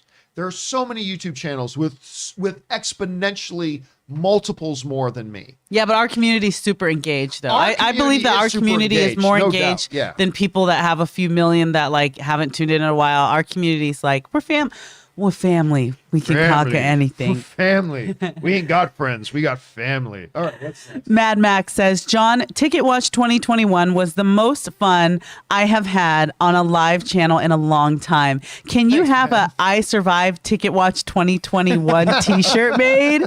Thank you for all you do, and I look forward to the 8-hour spoiler discussion on Spider-Man No Way Home. I'm telling you what, that spoiler discussion is going to be huge. It's going to be 8 days. Because even if the movie sucks, there's going to be so much There's to going to be talk so much about. to talk about. And if the movie's great, there's going to be even more to talk about.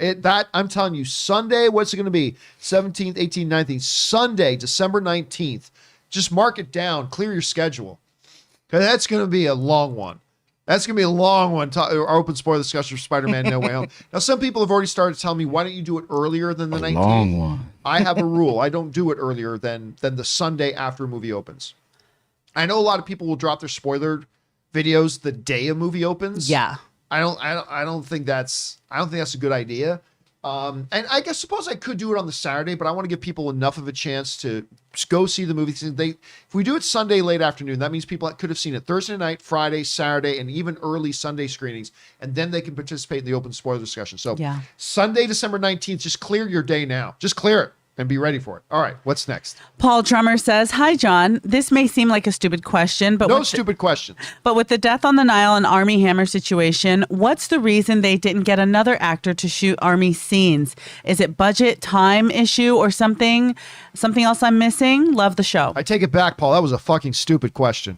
No, I'm not kidding. It was a perfectly good question. Paul. It is a perfectly good question. I'm joking. All right. Paulie.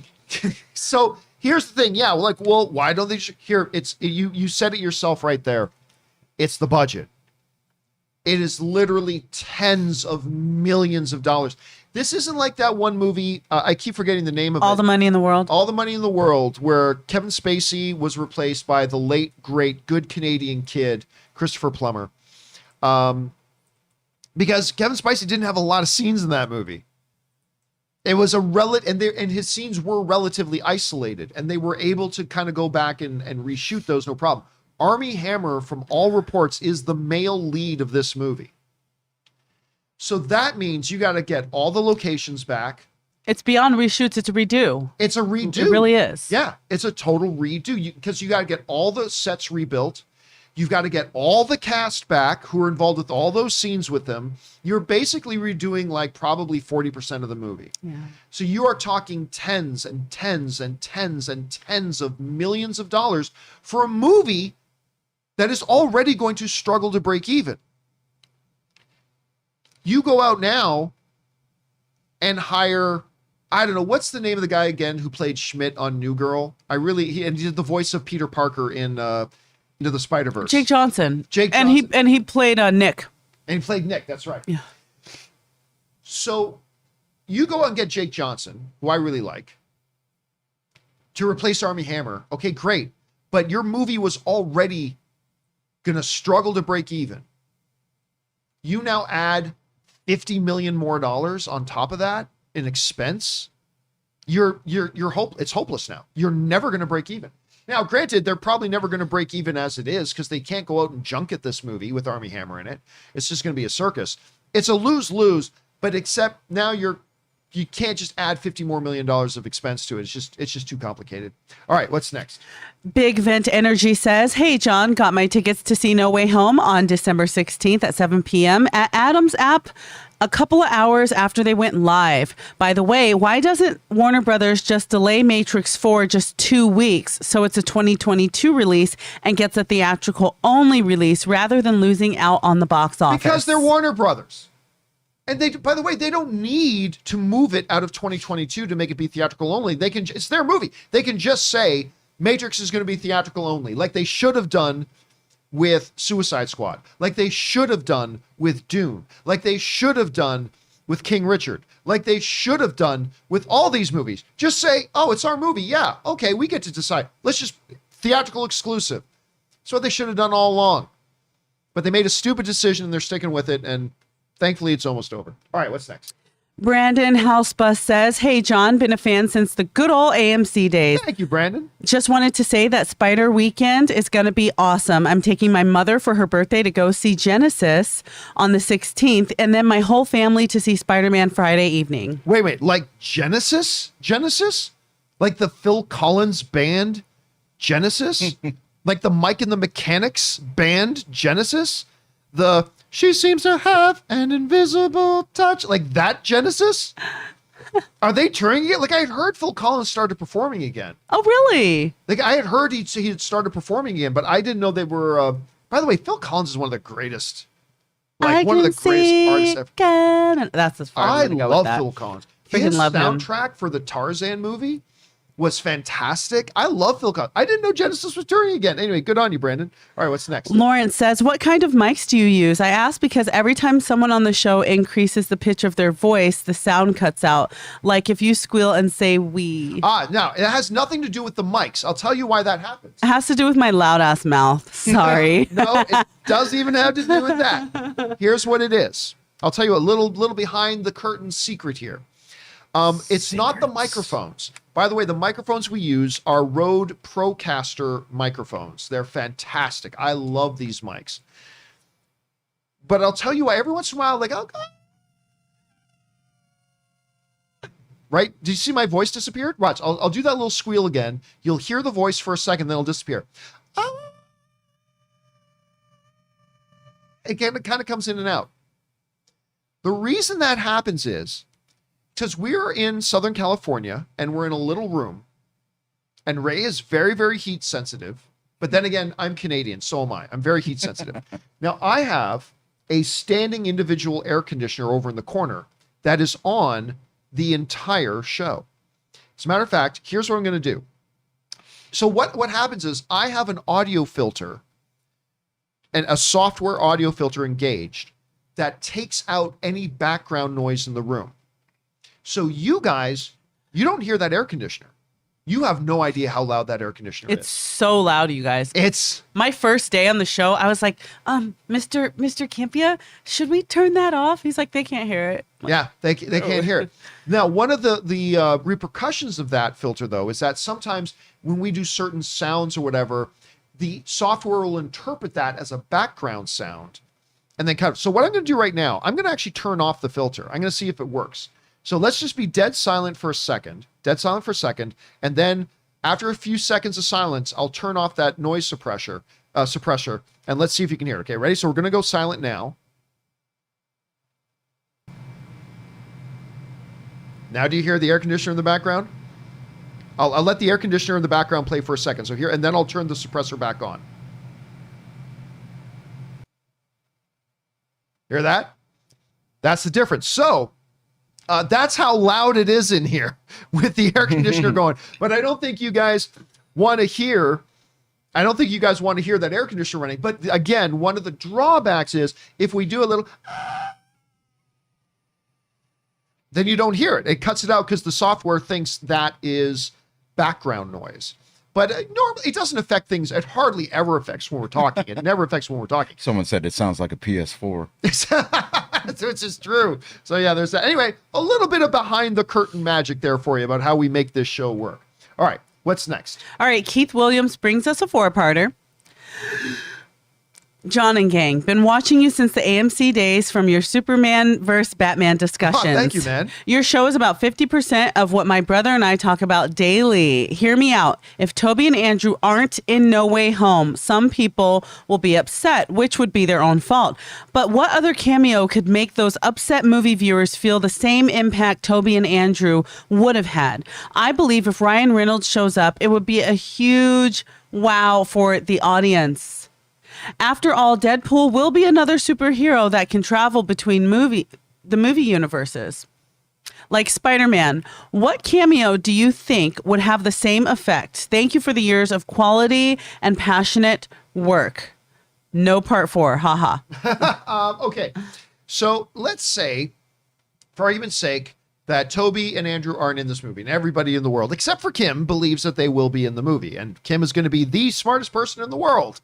If after the 16th we find out that there is no Toby and Andrew in the movie. So If they're not, who else could have that same impact? Yeah, Ryan Reynolds is Deadpool. Now, Ryan Reynolds, Deadpool cannot travel between the cinematic universes. They're going to pop him in this universe and he's going to stay there. Unfortunately, I think he should be in his own universe. But that would be one. I think the one I've been speculating that I think there's a solid 15% chance is going to happen. 15%. That means 85% chance it's not going to happen. But that Sir Patrick Stewart as Charles Xavier pops up. I think that would have a huge reaction. Yeah. Or any mutant. But particularly ones the audience would instantly recognize. Yeah. And know who it That's is. true. That's true. Patrick Stewart or Hugh Jackman as Wolverine. Oh yeah, Hugh Jackman as Wolverine. I mean that would blow the roof off. But here's the question. Does that make for a better movie or does it make for a cheap pop? The Toby and Andrew thing is just going to be stupid if it's just for the movie's happening. Hi, we're Spider-Man 2. Pew, pew, pew. And then they're gone. And it had nothing to do with the story, had nothing to do with increasing the value of the narrative. Then it'll just be stupid, useless, empty pop. But if it's worked in intricately as a part of the story, then it becomes rich and really good. So, yeah, you'd have to come up with a reason that a Hugh Jackman is Wolverine or a Sir Patrick Stewart shows up as Professor Xavier or Ryan Reynolds pops up as Deadpool. You'd have to have narrative purpose for it.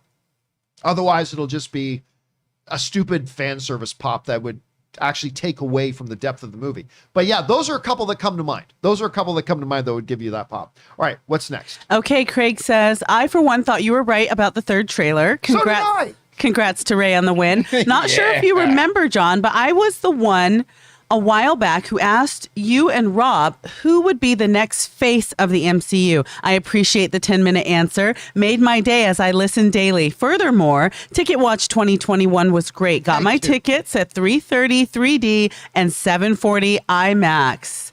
It might be a bit much, but I'm sure not to miss anything watching it back to back. Wish we had an AMC Dolby near me. Keep up the amazing work, John. You have a fan for life. Oh, thank you so much for that, Craig. And yeah, great idea. You're doing what I'm doing. You're going to see it twice on the same day. So I've got we've got our private screening of Spider-Man No Way Home on Thursday at 3:30 in the afternoon. But then after that, I'm going to drive into Hollywood and go to the Chinese theater and watch Spider-Man No Way Home again in the most famous movie theater in the world at the Chinese. I love going to movies at the Chinese. I don't do it often.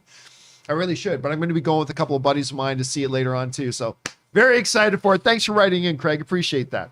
All right, we got time for a couple more. What's next? Real quick, I wanted to point something out, John. Okay. Did you notice that most of the people that wrote in to just share that they got their tickets gave us 2 different times that they're seeing it? Most people that wrote in today, I counted like 4 people that said they're seeing it twice, and some in 2 different kinds of theaters, IMAX or 2D. Or I think I thought that was just really interesting. How most today it's been like I have 2 tickets. Interesting. Yeah, no, because people it's such a pain in the ass to get in and get tickets. If you're in there, get multiples. Yeah, that's Just buy them the up. trend. Buy them up. All right, guys. All right, what's next? CRF says, my boyfriend Matt introduced me to the show. He's been a fan since the AMC days, and now we watch daily. Kim, I want to be your best friend. Girl, you are my best friend. And somehow we got No Way Home tickets for 3 o'clock Thursday with not a single site crash. Oh my God. Whatever timeline we're in, we're cool with staying. Also, I love hearing whether it's friends, siblings, boyfriend and girlfriend writing and saying, we watched the show together. I love that. I love that. That's special to me. That's kind of means we've got a little threesome going on. Like I'm a part of the relationship. I meant that in an emotional term, by the way, for everybody who's thinking terrible thoughts. No, but seriously, thank you so much. And we appreciate it. And I love hearing when groups of people or pairs of people watch the show together. That is awesome. Thank you so much for that. And yeah, no site crashes. That's What? dope. That just makes me angry. You got some magic. I'm not in going to you. lie. That just makes me angry. Anyway, thanks for that, Sierra. Appreciate that. Hold on real quick, John. Yes. What was that filter called that you're running for the background noise again? The one I'm using is actually one that's built right into OBS. And Okay. it's called the noise suppression filter. Okay, so Now- it's nothing with the RTX then. No. RTX has one as well. I actually find it's not as good. I've played around with the RTX one, the NVIDIA RTX one, and it's remarkable what it does. But I actually found OBS integrated another third-party noise suppressor into right into OBS itself, and I have found it works amazingly well. Like, you guys heard how loud this room is with that AC on, and we've got 3 microphones in here that could pick up on that noise, and it does a remarkable. I just find it gives a little bit of a cleaner sound than even the RTX one does. But no crap talking on the RTX one. The RTX one is great. It really is. I just prefer this one personally. Good question. Yeah. All right, what's next? Hawkeye's Defective Arrow says, Is it possible for an actor or his representation to ask an interviewer not to ask questions about possible upcoming roles or appearances to maintain secrecy as much as possible? We kind of addressed this a little bit on the companion video last night. Like, look, if you're going to a junket, like an event that is specifically designed to bring in 50 journalists to talk about and promote one specific project, that's not out of bounds. It's not out of bounds for the publisher to ask, hey guys, confine your questions to this movie at hand, if you don't mind. However, what you really can't do is if, like, you're going on a talk show or going on somebody's show or whatever, and then try to tell them what they can and can't ask. The producers and the hosts of that show are going to go, no, this is our show. This is our show. If you don't want to be on here, don't be on here, but this is our show. And like, somebody was asking me this specifically when it comes to Andrew Garfield. It's like, why don't they just tell the hosts of these shows that not to ask them about Spider-Man?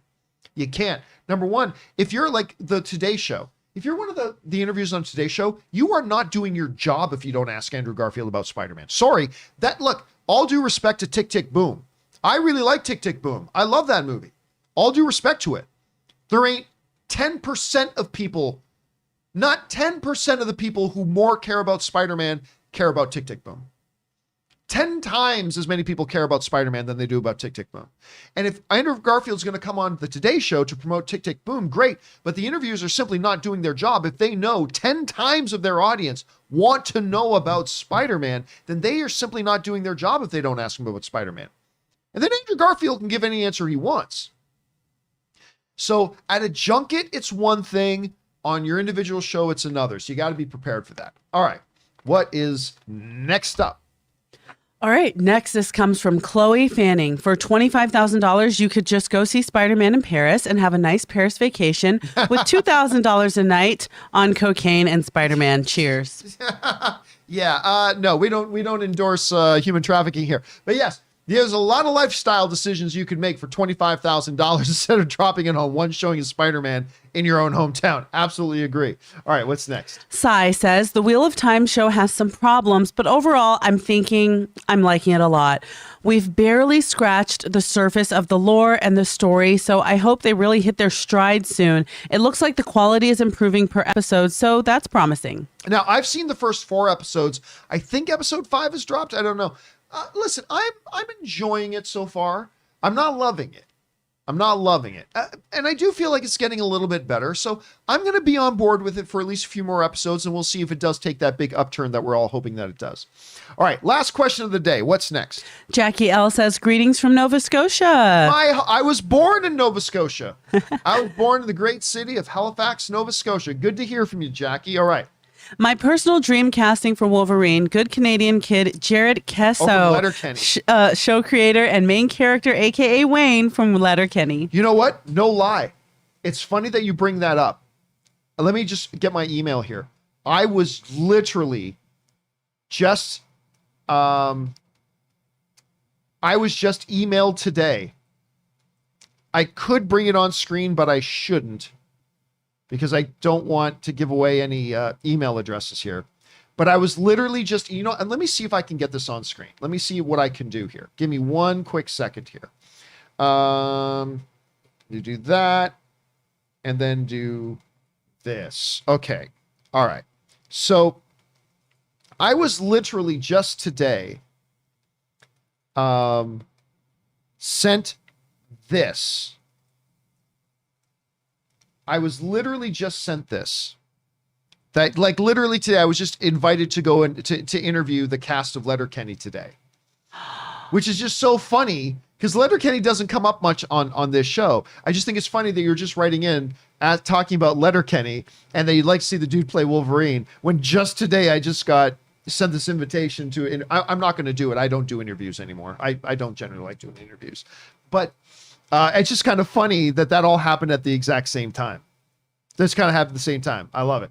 All right, guys, there are still more questions to come here. We've got questions ranging from Jackie L. Oh, no, that was Jackie L. From Chris W., Jack Dries, Tom, and others. Do not worry, guys. I'm going to do companion. You know what? I probably am not going to do companion video today because we have the Hawkeye open spoiler discussion. Yeah. So we will get caught up on as many of these tomorrow as we can, and then I'll do a big companion video tomorrow as well. So do not worry, guys. If you sent in a question, you haven't heard it answered yet, don't worry. We've got it. We'll get around to it starting tomorrow. Now, of course, later today, if you are somebody who watches Hawkeye and you want to talk about Hawkeye, we have our Hawkeye open spoiler discussion later tonight.